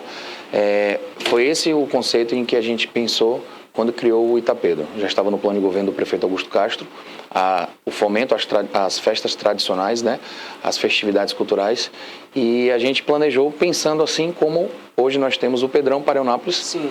Pensar também em ter uma marca que possa se consolidar e fique de gestão para gestão, porque quem ganha com isso é a nossa cidade. Com certeza. Aldo, a gente vê, né, uma questão ainda nesse assunto da polêmica do local. Sim. Né? Algumas pessoas, a gente vê esse rebuliço todo aí, porque umas querem, acham melhor no outro espaço, e vai ser ali onde normalmente fica o parque, né? Eu esqueci o nome daquele lugar. Isso, ali ao lado da prefeitura, né, na Avenida Princesa Isabel. Sim, porque a mudança. Agora a gente vê também que há uma mega estrutura planejada para ali. Justamente. Então, assim, a gente entende que normalmente as mudanças elas trazem sempre, né, uma dúvida sobre se vai ser melhor ou se não vai ser. Mas tudo isso foi planejado e não foi decidido apenas de uma forma unilateral. Apenas uma pessoa opinou em relação a esse aspecto. Na verdade, quando a gente começou a planejar, e a festa foi tomando corpo por conta da confirmação das atrações em que a gente já estava buscando, a gente foi crescendo esse processo e entendendo que o que a gente estava planejando inicialmente para Itabuna, no início do projeto, estava ficando muito maior do que quando a gente startou todo esse planejamento. E a partir daí a gente começou a avaliar as festividades que ocorriam antigamente, né, na nossa cidade, e começou a analisar a questão geográfica, o espaço. E trazendo as análises em relação à Câmara Municipal de Vereadores, aquele espaço na Beira-Rio, como também ali mais próximo ao Shopping Jequitibá, na praça conhecida como Praça do Cacau, sim, a gente saía de 4.000 metros quadrados, uma área de visualização de palco, que era próxima à Câmara. Quando a gente mudava ali para próximo ao shopping na praça, a gente ia para 7.000 metros. E aquela arena envolvendo as duas avenidas, ela tem 22.000 metros quadrados. O que uma conta pela outra, a gente sairia de 12.000, porque a gente multiplica esse número por 3 pessoas por metro quadrado. Então a gente sairia na Câmara de 12.000 para 21 no shopping e para aproximadamente 66.000 pessoas ao lado ali naquela Avenida Princesa Isabel. Então, esse foi um dos fatores, quando a gente começou a analisar esse espaço geográfico. Outro ponto importante também foram a opinião de todas as forças de segurança que envolveram juntamente com a gente nessa tomada de decisão. A exemplo, o Corpo de Bombeiros da Polícia Militar da Bahia estava presente, Polícia Rodoviária Federal, Estadual, o agrupamento, né, da Corporação da Polícia Militar também, Polícia Civil, além também, né, de especialistas da área, como o secretário, né, Humberto Matos, como também a Guarda Civil Municipal. Então, quando colocou na mesa os projetos e as plantas, a gente identificou que aquele local, para atendimento de qualquer ocorrência, assim também como a secretária Lívia Mendes, né, analisando o processo a atendimento, caso precisasse de algum atendimento relacionado à saúde, por conta de qualquer tipo de ocorrência, ficou identificado que as rotas de fuga naquele local ali, à margem, né, da Avenida Princesa Isabel, no fundo, num banco raso, a gente teria isso de forma muito mais segura. Então a ideia foi justamente o quê? Trazer a parte do conforto com segurança, porque também essa área ela vai ser isolada, é importante destacar isso, que existirão apenas 2 portais de acesso, um norte e um sul, um próximo ali ao Codornas e o outro próximo à entrada da prefeitura, né? Então todo esse local vai ser cercado para que existam as revistas, né, de forma adequada, e essa foi a justificativa. Então quando a gente pensou que você tem uma opção de você como fulião curtir uma festa, em que de onde você estiver da arena você vai conseguir ter a visualização do palco, ou seja, a gente está garantindo isso para praticamente todos que vão estar ali presentes, diferentemente dos outros locais. Então, o que está sendo planejado para Itabuna é uma festa como nunca houve, né, ao nível do que o itabunense merece. Então, diferentemente do que seria na avenida, né, que ficaria aberto, sim, a Arena Itabuna, né, que a gente chamou de Arena Itabuna, ela vai estar fechada. Ela vai ser fechada principalmente por conta da questão da segurança. Além do conforto, que já está garantido por conta do amplo espaço, sim, a questão da segurança. E um outro ponto muito importante que foi discutido e levantado pelo secretário municipal de Trânsito, Tales, foi justamente a questão da interferência que essa estrutura poderia trazer na trafegabilidade da nossa cidade. Então, quando se imaginou aquele espaço, praticamente 90% das estruturas que serão utilizadas, eu digo de palco, da parte técnica, elas vão estar sobre o terreno, diferentemente se ocorresse isso próximo à Câmara e próximo ao shopping. Sim. Então imagine você ter 15 dias, são artérias importantes, né, da ligação ali, aquela avenida ali da Beira-Rio, tanto próximo à Câmara quanto próximo ao shopping. Então imagine você ter aí 15 dias no mínimo entre montagem, evento e desmontagem. Praticamente a gente ia parar toda a cidade. Então esse foi um ponto também muito importante na tomada de decisão e a escolha por aquele local. Nós temos um material aí, até de divulgação da FIC, que fala sobre as justificativas para a mudança do local. Coloca, por favor, 5 na motivos, tela. Né, para ser na Arena Itabuna. Isso, ali. 5 motivos para o Itapedro acontecer na Arena Itabuna. Primeiro, não existe cobrança de aluguel. Esse ponto foi um dos que muito questionado, né? Muito questionado. Na verdade, a gente está vivendo um momento de muitas incertezas e tem pessoas se aproveitando desse processo para poder lançar fake news. Então, um ponto foi que esse local era um local privado e que existiria a cobrança, por isso estava tendo interesse. Não, na verdade existe sim uma cessão do espaço sem ônus para o município. Então por isso que a gente destacou logo isso aí, afastando qualquer dúvida que a população pudesse ter, né, por conta do lançamento dessas fake news. Parte 2. Sem lama, terreno, teremos um piso, para melhorar a locomoção. Ali não é de grama, gramado? Mas existe sim um BGS por baixo ali, sim, da grama, que dá a condição de ter isso. Além também de você ter aquelas 2 avenidas que farão parte, né, do complemento. Então, sim, assim, ela é muito mais ampla, muito mais larga e por isso foi também um ponto de destaque aí na nossa escolha. Vamos lá, coloca aí na tela de novo, por favor. terceiro espaço é aproximadamente 300%, é isso? Maior? 300%, que é o que eu falei. Sim. No outro espaço maior, que seria ali na Praça do Cacau, a gente teria um espaço de visualização de palco, né, para aproximadamente 21 mil pessoas. Cá a gente está falando de 66, né? Aham. 3 vezes mais. Vamos lá, Quarto. Por favor, novamente, Cássio. 100%. 100% da área de visualização dos artistas no palco. Imagine, se a gente está falando que a gente está com uma expectativa aí de, no mínimo, né, 30, 40 mil pessoas por noite, você tem um espaço apenas onde menos da metade seria contemplado de visualização. Quando você quer ir para um show, quando você quer ir, você quer ficar próximo ao artista. Se você não quiser ficar próximo, você ter a opção de pelo menos assistir o show, que é isso que traz toda a experiência, né, da realização do evento. Você ter esse contato, você ter essa experiência, por mais que você não fique próximo. Então ali, naquele local, se fosse feito ali próximo ao shopping, praticamente apenas 20 mil pessoas teriam acesso à visualização. Então imagine, quer dizer, se você está lá próximo da Dorogazil, que seria, né, o espaço, né, a metragem, Sim.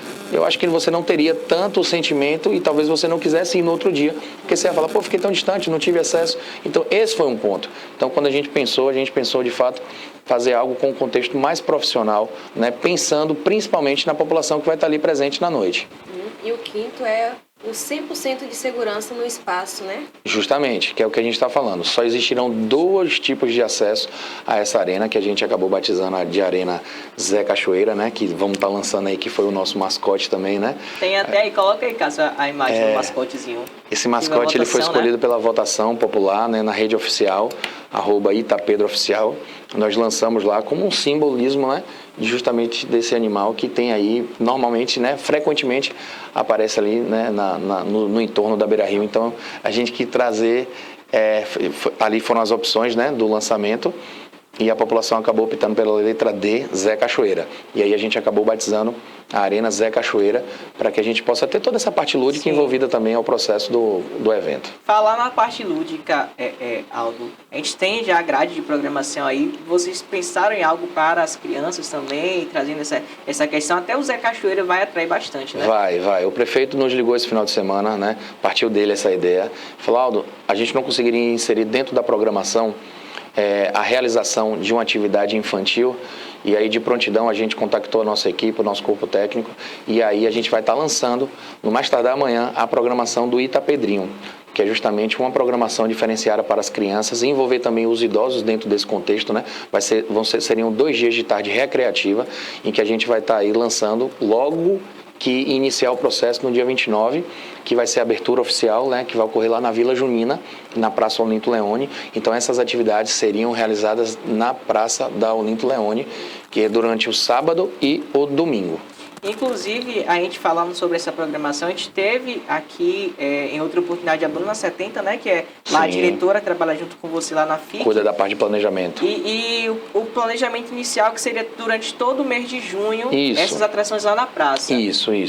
O que nos motivou a realizar essa mudança? A gente tem, graças a Deus, eu posso contar com uma equipe bastante qualificada, e Bruna está à frente desse processo, dessa parte da programação, do planejamento, né, dos projetos culturais, e analisando juntamente com o CDL e a ACI, a gente entende que o mês de junho, ele de forma orgânica, ele já existe um grande fator, que é a própria festividade junina, para impulsionar as vendas do comércio. Então a gente pensou em retardar esse início da Vila Junina na Olinto Leone, para justamente entrar num mês que normalmente é um mês de baixa venda por conta da movimentação. Então a gente vai estar trazendo o processo cultural atrelado também ao fomento da economia. Então essa foi a ideia, justamente proporcionar ao longo do mês de julho essas apresentações na Praça Olinto Leone, que vão ocorrer às quartas-feiras, justamente para poder impulsionar o nosso comércio. Ô Aldo, a gente viu também que vai ser 2 palcos, né? Como que vai funcionar essa dinâmica? Então, a ideia, a gente está aí com uma grande grade, né? Serão 29 atrações que passarão pelos 4 dias do evento, né? Dessa parte do Itapedro, dessa programação do dia 30 ao dia 3. Então, a necessidade de ter 2 palcos é justamente por conta de você termina uma banda, logo de início, né, de forma rápida, você já tem outra tocando no palco. Assim como funciona nos grandes festivais do nosso país. Então a ideia é justamente ter dessa forma. Lembrar também que as pessoas podem conferir o projeto arquitetônico que foi desenhado para aquela arena, né? Tem no nosso Instagram, as pessoas podem clicar num link e ter essa experiência, né, de uma imersão através do aplicativo, né, que dá ali como se você estivesse no local. Então é muito bacana, quem quiser, quem ainda não viu, pode conhecer, divulga bastante para os amigos de outra cidade, para que a gente consiga atrair, né, esse fluxo de turistas para a nossa cidade. Tem no Instagram do Itapedro? Tem no Instagram do Itapedro, lá na parte de destaques, tem um link lá. Nos destaques. Tem lá, e eu até vou pedir à turma aí do marketing aí, se puder, eu colocar na bio, que aí fica mais fácil, né, para a turma poder acessar. Então, logo já vai estar aí na bio. Você pode acessar @itapedrooficial e você tem essa experiência muito bacana aí de se projetar num ambiente que ainda está sendo, né, planejado para poder começar a sua montagem. Aldo, no quesito grade, a gente tinha imaginado que já estava fechado, né? Mas recentemente vocês lançaram que vai ter também Zé Vaqueiro. Essa Isso. grade, ela tá fechada ou ainda tem possibilidade de aparecer tem novos nomes? surprise. Não, hoje a gente já pode dizer que ela está devidamente fechada, né? Existiu aí mais esse presente, né, do nosso governador Rui Costa, através da Baiatussa, a qual eu agradeço a Rui, a Diogo Medrado, presidente da Baiatussa, por esse grande apoio e esse grande carinho que ele está tendo por Itabuna. Muito importante destacar esse trabalho que o prefeito Augusto Castro vem fazendo na busca de recursos, na busca de parcerias, e isso foi uma grande porta. O governador se sensibilizou com Itabuna, a gente conseguiu mostrar a grandeza que a nossa cidade tem e a importância de se ter investimentos também nesse aspecto cultural, que também vai favorecer ao nosso comércio, à nossa economia. Então a gente foi aí agraciado com o Zé Vaqueiro e tem também uma novidade que a gente acabou de lançar essa semana, que também na quinta-feira, Alcimar Monteiro também vai estar presente na grade. Foi uma parceria aí junto com o Shopping Jequitibá, que conseguiu aí trazer o evento, o show de Alcimar Monteiro. Então, 2 atrações foram anunciadas após, mas tá bom de atração, né? Senão vai dar mais trabalho para a gente poder planejar toda essa execução. A gente está transmitindo também uma live ali pelo Instagram. Sim. E a Caroline falou pra gente que tem uma pergunta do pessoal referente ao horário. Certo. Qual é o horário que vai começar o Olha, Itapedro? de quinta ao sábado, o horário de início dos shows, 19h30, certo? E no domingo, meia hora mais cedo, às 19 horas. Então é importante destacar isso. A gente faz um apelo para que todo mundo se programe, que possa usar os transportes alternativos, né? Até por conta de repente, na noite, querer beber, né? Utilizar qualquer tipo de bebida alcoólica. Então a gente chama a atenção que pontualmente esses shows vão estar acontecendo a partir das 19h30. Falar sobre transporte, Aldo. A gente vem falando acerca da situação do transporte, né? Eu sei, não é sua área, mas dessa programação que as secretarias se juntaram, vai ter algum, você sabe se vai ter algum horário de transporte, do transporte público de Itabuna, os ônibus coletivos vão estar rodando até mais tarde, terá um horário especial? Com certeza, Thales já está cuidando, né, que é o secretário responsável pela pasta, já está cuidando e logo vai estar tendo essa divulgação para que justamente nossa população possa se programar para entender esses horários, né, entender esse novo fluxo que vai ser direcionado para a Arena Zé Cachoeira. É isso aí. Agora a gente veio o Itapedro, tá recente, né? Mas um mês após o Itapedro tem o aniversário da cidade.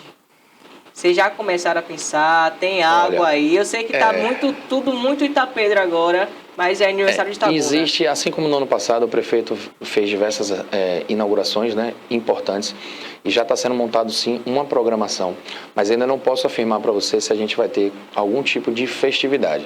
A ideia no nosso planejamento é trazer Itabuna, porque a gente precisa investir em evento em Itabuna, porque ao contrário do que se fala, não está gastando dinheiro com festa, tem muita gente que usa essa forma de falar como uma forma pejorativa.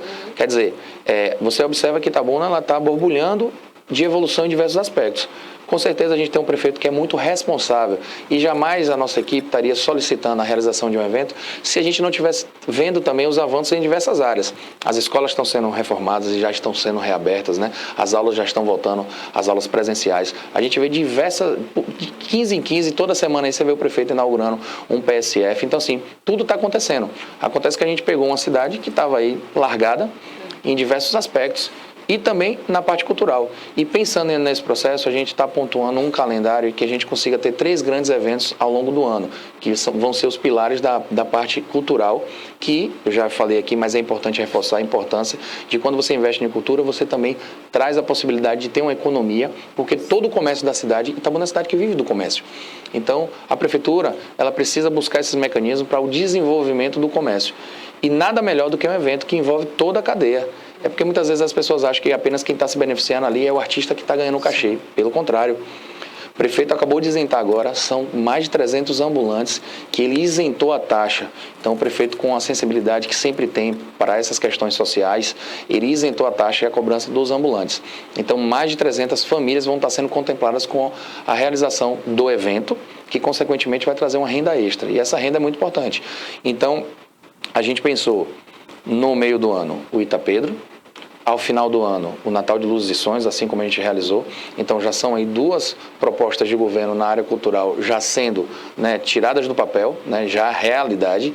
E no ano que vem pensar aí um carnaval fora de época, de uma forma de como micareta, ali por volta ali de março, abril. Então esses seriam os grandes eventos que a FIC, né, através da prefeitura, estaria realizando. E há 2 pontos bastante importantes, né, que foi bastante importante você citar aí, que é a questão de que um evento desse porte, ele acaba fazendo o dinheiro circular, e passamos por 2 períodos bastante conturbados, que foi a pandemia, que Isso. fez muita gente parar o seu negócio, Com e algumas certeza. pessoas até que viviam como ambulante, ter que parar e até passar fome, teve essa questão, né?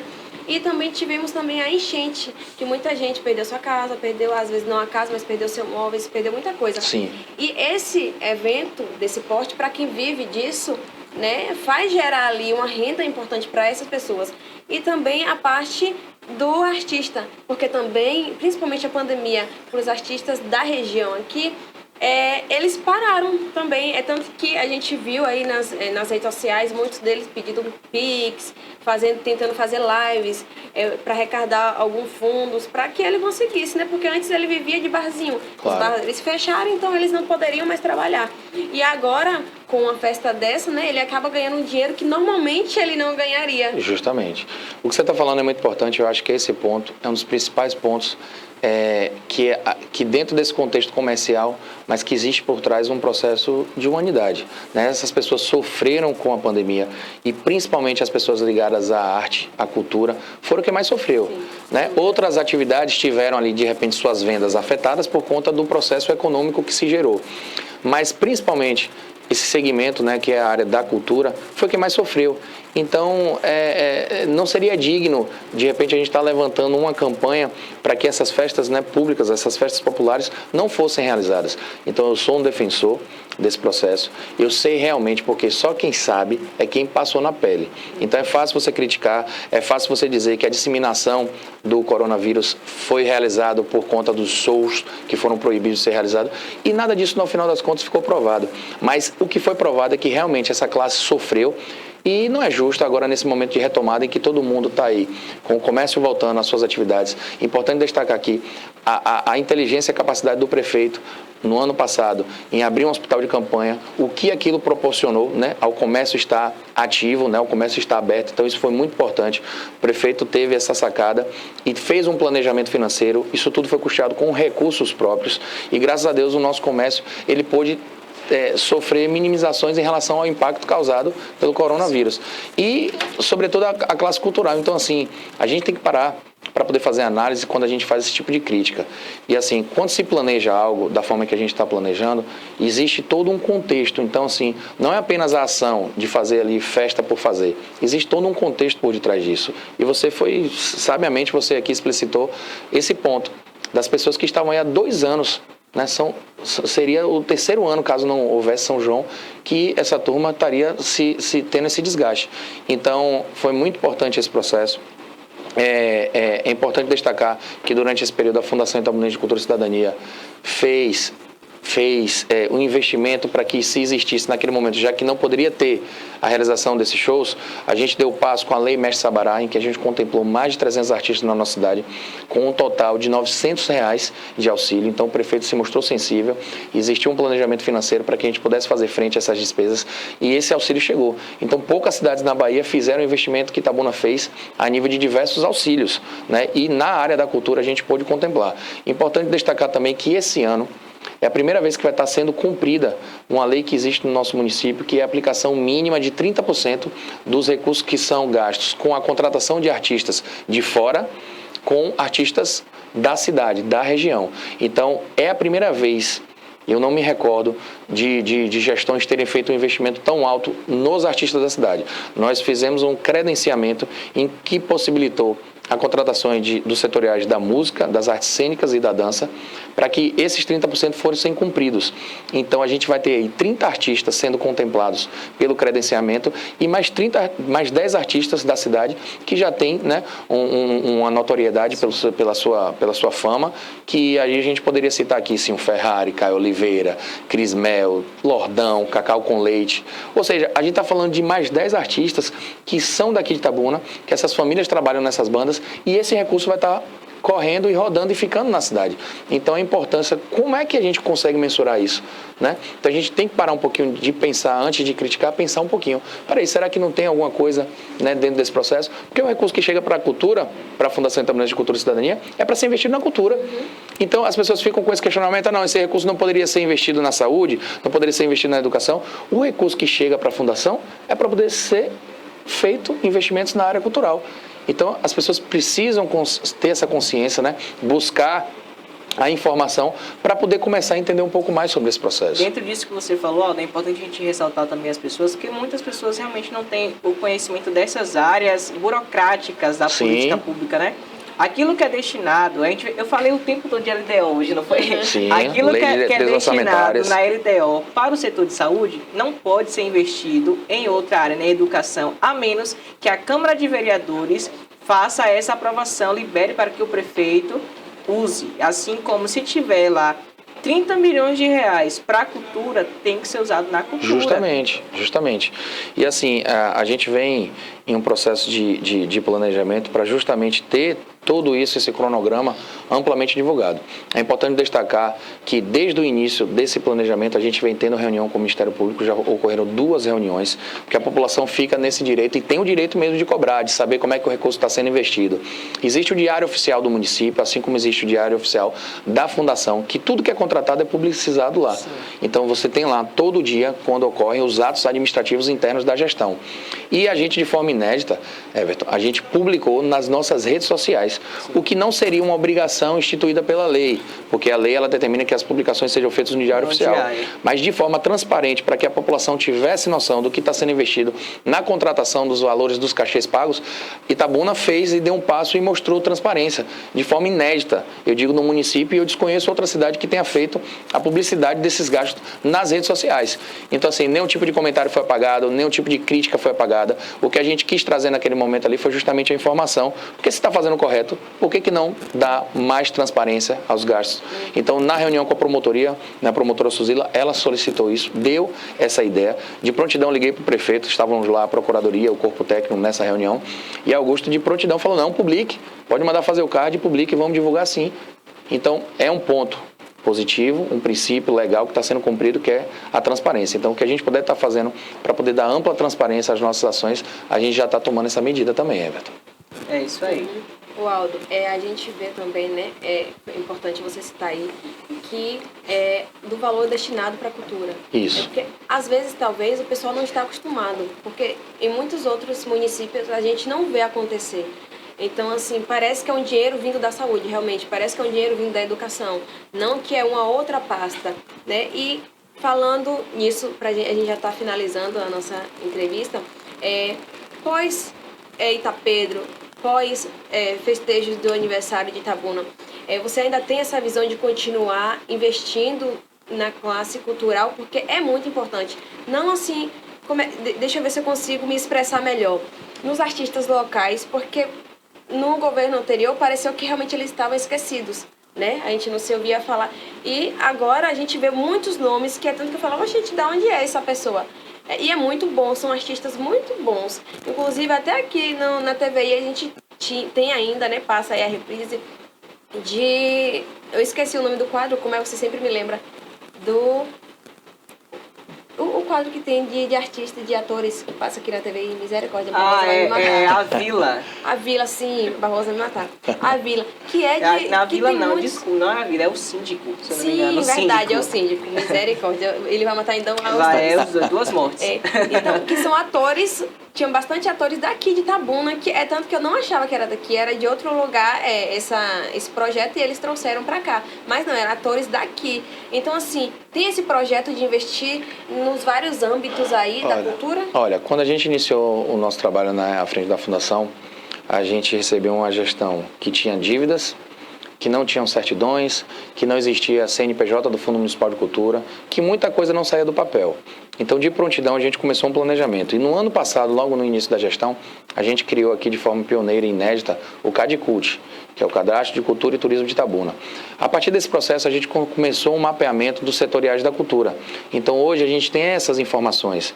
E dentro desse processo, existem vários setoriais. E o setorial hoje, da música, é o maior setorial da cultura. Ou seja, a gente tem diversas outras áreas, mas a música, ela é a arte predominante através desse levantamento que a gente tem. Então, a gente iniciou aquele trabalho lá atrás, no ano passado, e veio dando continuidade. E diversas ações foram realizadas a partir do CADCUT. Aí eu destaco o investimento que a gente fez no ano passado, no momento que a gente trouxe Ana Botafogo para poder fazer lá o Não Fique Parado Dança, a primeira edição. A gente acabou contemplando o setorial da dança dentro desse processo. E a gente veio fazendo todos os nossos trabalhos pautados no planejamento. Então não adiantava ficar no achismo como as outras gestões ficavam. Então, a gente startou um processo em que existe um programa que os artistas, os agentes culturais de Itabuna são devidamente cadastrados.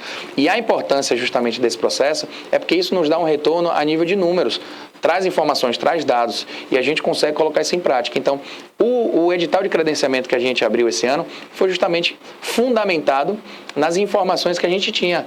E pela primeira vez a gente abriu um edital de credenciamento que pôde contemplar 3 setoriais, a música, a dança e as artes cênicas. Então, no Itapedro vai existir essas apresentações culturais nos 3 segmentos. Então, tudo isso baseado desde lá de trás. Então, assim, existe sim um processo de mudança, existe um olhar diferenciado, existe a atenção que o artista deve ter, né? Então, a gente tem feito isso de portas abertas lá na Fundação. E eu cobro isso de todos os servidores que estão ali na nossa equipe, para que possa dar o devido atenção para quem chega ali, seja para buscar uma informação, seja para poder criticar, que as pessoas têm que sair dali, a gente está ali como servidor público. Sim. Então eu cobro isso da nossa equipe, o prefeito me cobra isso. Então eu tenho que replicar tudo que ele me cobra para que a equipe esteja, né, em consonância com o perfil do nosso gestor. Então, existem investimentos que estão sendo programados sim, existe no plano de governo do prefeito Augusto Castro a Escola de Talentos, que a gente já iniciou esse trabalho. Assim que passar o Itapedro, a gente vai estar publicando isso para que diversas oficinas culturais comecem a acontecer nos bairros periféricos da nossa cidade. Então tem muita coisa boa para poder vir por aí, Everton. Vamos chamar aqui o vídeo de divulgação, por favor, Itapedro, mostrando as atrações. Pode soltar aí, por favor. Pode soltar com áudio. Atrações: João Gomes, Tarcísio do Acordeon, Solange Almeida, Batista Lima, Bel Marques, Harmonia do Samba, Zé Vaqueiro, Alcivar Monteiro, La Fúria, MC Rogerinho, Thiago Brava, Marcinho Sensação e muito mais. Serão 29 atrações em 4 dias de festa, de 30 de junho a 13 de julho, a partir das 19 horas, ao lado da Prefeitura. Prefeitura de Itabuna. É isso aí, a gente viu aí um vídeo de divulgação com algumas das atrações, são muitas, são 4 dias de festas aí. Então, a gente agradece a participação do presidente da FIC, o Aldo. Aldo, muito obrigado pela sua participação, seus esclarecimentos. E você está com a palavra aí, fala pro pessoal. Eu agradeço a vocês dois pelo convite, né? Tá aqui tendo essa oportunidade de convidar a nossa população, fazer uma corrente aí do bem, para que a gente consiga dar ampla divulgação aí a essas atrações. Esse time que foi montado, são 29 atrações que vão ser apresentadas do dia 30 ao dia 3 de julho, então que todo mundo possa divulgar nas suas redes sociais, convida os amigos de outra cidade, para que a gente consiga trazer e atrair o maior número de turistas, porque só quem vai ganhar com isso é a nossa cidade. Então, que Deus nos abençoe e nos proteja e que a gente consiga entregar um grande evento aí, Everton. É isso aí.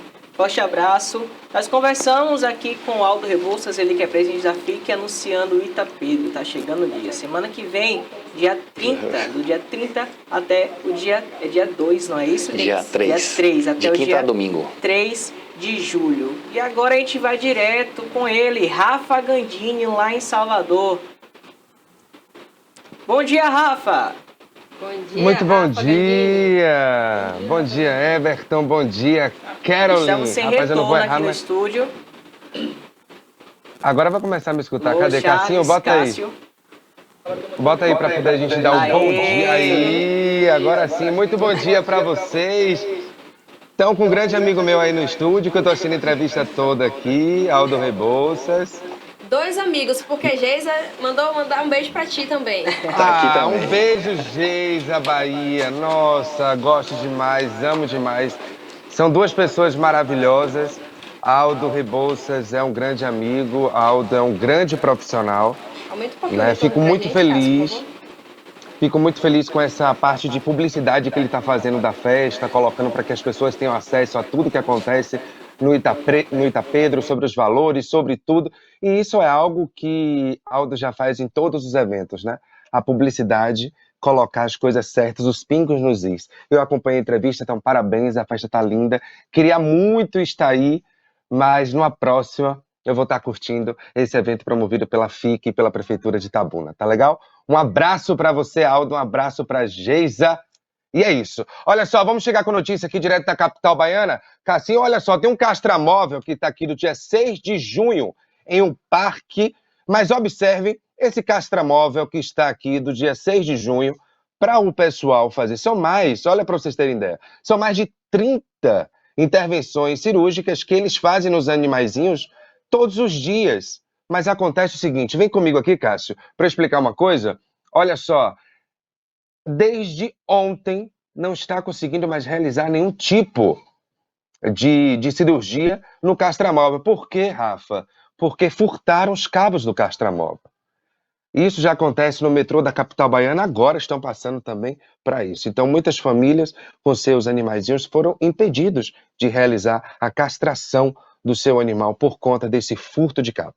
Toda essa parte já está sendo investigada pela polícia e a gente espera, claro, que isso se resolva o mais rápido possível para que as famílias possam, então, levar os seus pequenos animais para realizar. São mais de 30 realizações de cirurgia de castração, como eu falei aqui, todos os dias. Outra coisa que está acontecendo também em Salvador e na região metropolitana em Lauro de Freitas são os ônibus que estão sendo incendiados e agredidos, se eu posso usar essa palavra. Olha só, os ônibus estão sendo... Olha para isso, que imagem, minha gente. As pessoas estão chegando, destruindo os ônibus em Salvador e na região metropolitana. A polícia também já investiga o caso e já tem um suspeito sobre esse vandalismo que estão fazendo com os ônibus aí de Salvador e da região metropolitana. Agora são exatamente 11 horas e 48 minutos na Bahia. Vamos ver como é que vai ficar o tempo hoje. Olha só, a máxima é de 27 graus, a mínima é de 24 graus na capital baiana. Mas a sensação térmica vai ser de 26 graus. Então, o tempo um pouco mais frio, um tempo um pouquinho mais aí, São João, típico do São João, né? Agora, a pergunta que eu quero fazer, Everton e Caroline, onde vocês vão passar o São João? Eu acredito que em Lençóis da minha casa. Eu vou passar no retiro da igreja. Graças a Deus. Olha, O povo vai estar cantando no forró homem. e eu vou estar cantando no retiro. Pois é, eu vou estar aqui, né, fazendo a cobertura do São João da Bahia, que vai acontecer no Parque de Exposições, mostrando de perto para vocês as atrações que vão estar aqui na capital baiana. Como eu já avisei, vai ter Juliette, vai ter Bel Marques, vai ter Solange Almeida. Muitas bandas que vão tocar aqui na capital baiana também vão estar aí em Itabuna, no Itapedro. Mas a gente vai cobrir daqui e aí a gente vai ficar sabendo as notícias também. E o clima de Itabuna, me explica como é que tá? Tá friozinho? Tá gostoso? Menina, Itabuna tá uma loucura, Rafa, porque a gente tá parecendo que tá vivendo um clima desértico. Amanhece frio, fica quente durante a tarde, e de noite vem aquele frio novamente, aquele vento, a gente nós não somos acostumados com isso. Aí um dia tá Eu bem adoro, frio, não vou outro dia mentir. já tá quente. Eu gosto demais. Aqui hoje, na região metropolitana, o tempo está um pouco assim entre nuvens, nublado, mas o tempo fica firme hoje, né, na capital baiana e também em Lauro de Freitas. Para vocês que acompanharam hoje, eu vou estar corrido porque, como eu vi aí, eu vi aí, Everton, volta aí. Deu para perceber, Everton, deu para perceber. Não adianta fugir, deu para perceber. Falando baixinho assim, ó. Gustavo. Deu pra ver. Ô, Rafa, deu pra ver. a Diga. nossa participação sempre tem algum meme, né? Você já percebeu? Sim, sempre tem que ter. E lá no Instagram mesmo eu tô postando tudo. E esse vai ser mais um. Um beijo pra vocês. Fiquem com Deus. Eu volto amanhã na quarta-feira. E a gente vai comentar mais lá amanhã, dia 22 de junho, falando mais sobre São João, sobre notícias. E é isso. Um abraço. É isso aí. Beijo, Rafa. Forte abraço, Rafa. Caroline, o inverno começou, Caroline. Isso, começou hoje, né? A partir das 6h14 pelo horário de Brasília, na maior parte do território brasileiro, né? Exceto na Amazonas, no Pará, Roraima e Amapá, que fica ali no hemisfério norte. O início da estação é chamada de solstício de inverno, dia do ano com menos horas de luz do que qualquer outro do ano, né? E geralmente ele ocorre em 22 de junho, mas ele pode ocorrer também entre 21 e 23. Então aí a gente que já, para quem não gosta do frio, que já estava reclamando do frio, não, eu conto ou você conta? Só estávamos no outono, né? O inverno tá chegando agora. Agora a previsão é de menos chuva, né? Graças a Deus, porque outra daquela a gente não aguenta. É isso aí. Então assim vai ter mais frio, mas em compensação também vai ter menos chuvas, né? É isso aí. Vamos falar sobre uma coisa legal também, ó. Concurso com 699 vagas, desculpe, e salários, pessoal, de mais de 20 mil na Receita Federal. Depois de uma longa espera, finalmente a Receita Federal do Brasil realizará um concurso para preencher as vagas existentes no órgão. A espera é grande mesmo, viu? O último concurso de auditor da Receita foi em 2014 e o analista tributário foi em 2012. Serão 699 postos, isso para nível superior, 230 vagas para auditor fiscal e 469 vagas para analista tributário. Para concorrer a qualquer uma das duas funções é necessário possuir o curso superior completo. Nos últimos concursos não foi exigida uma formação específica e que a tendência é que o novo edital mantenha esse comportamento. Então fica de olho, vai acompanhando aí, porque mais para frente vai ser solto aí esse edital para esse concurso da Receita Federal. Oportunidade muito boa, Caroline. Com certeza. 21 mil salário. De um dinheiro, né, de um trabalho, não de um dinheiro em si, mas né, de um trabalho que vai acarretar aí em um valor mensal. Exatamente. Estamos com o Gustavo de Magalhães, diretamente de Vitória da Conquista. Ele... Hoje ele está já no estilo Denilton, preparando para Denilton, é isso mesmo, Gustavo? Eu estava quase saindo aqui do parlamento, estou me organizando aqui para ficar igual a Denilton aqui, já batendo na mesa, já estou aqui pegando, me cortaram na minha cabeça. Me ajuda, senhor. Pronto, agora sim. Gustavo, pra gente, daqui a pouco, pessoal, tem Denilton Santos aqui no Alerta Cidade, mas a gente vai com Gustavo de Magalhães Santos no Alerta Conquista. Vai, Gustavo.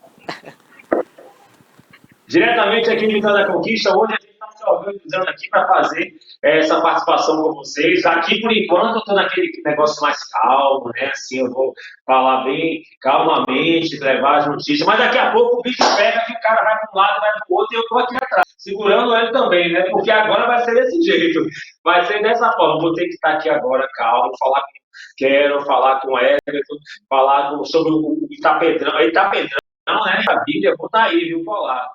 Mas as notícias aqui de Vitória da Conquista, aproveitando assim a calma, né? Infelizmente a gente está repercutindo aí o acidente que teve no domingo, e eu tenho um vídeo aí, eu pedi a Cássio para soltar, momentos antes do acidente, tem uma câmera que captou esse carro branco que está passando aí. Observe você, telespectador, você assinante da TVI, o que está acontecendo dentro do carro. Esse carro branco que está aí, após esse momento, onde o cara acerta um soco na mulher ao lado, olha, observe de novo lá dentro. Você vê que coisa estranha. Esse é o que aconteceu, foi antes um pouco do acidente. Está sendo noticiado como se foi a causa do acidente, que foi lá. Você observe dentro, dá para observar bem. Pronto, o momento é esse. Isso foi um pouco antes do acidente que levou à morte de do casal motociclista Evandro e Yolanda. O casal que estava dirigindo, eles estavam brigando dentro do carro. Então, aconteceu o acidente por conta, um dos motivos que a perícia já considera é isso, que eles estavam brigando e ele estava sem atenção. Porém, é o seguinte, além disso, as suspeitas que ele estava alcoolizado, o motorista do veículo, é a segunda ocorrência policial dele com relação a trânsito. Ele já tinha também tido um problema com um ciclista.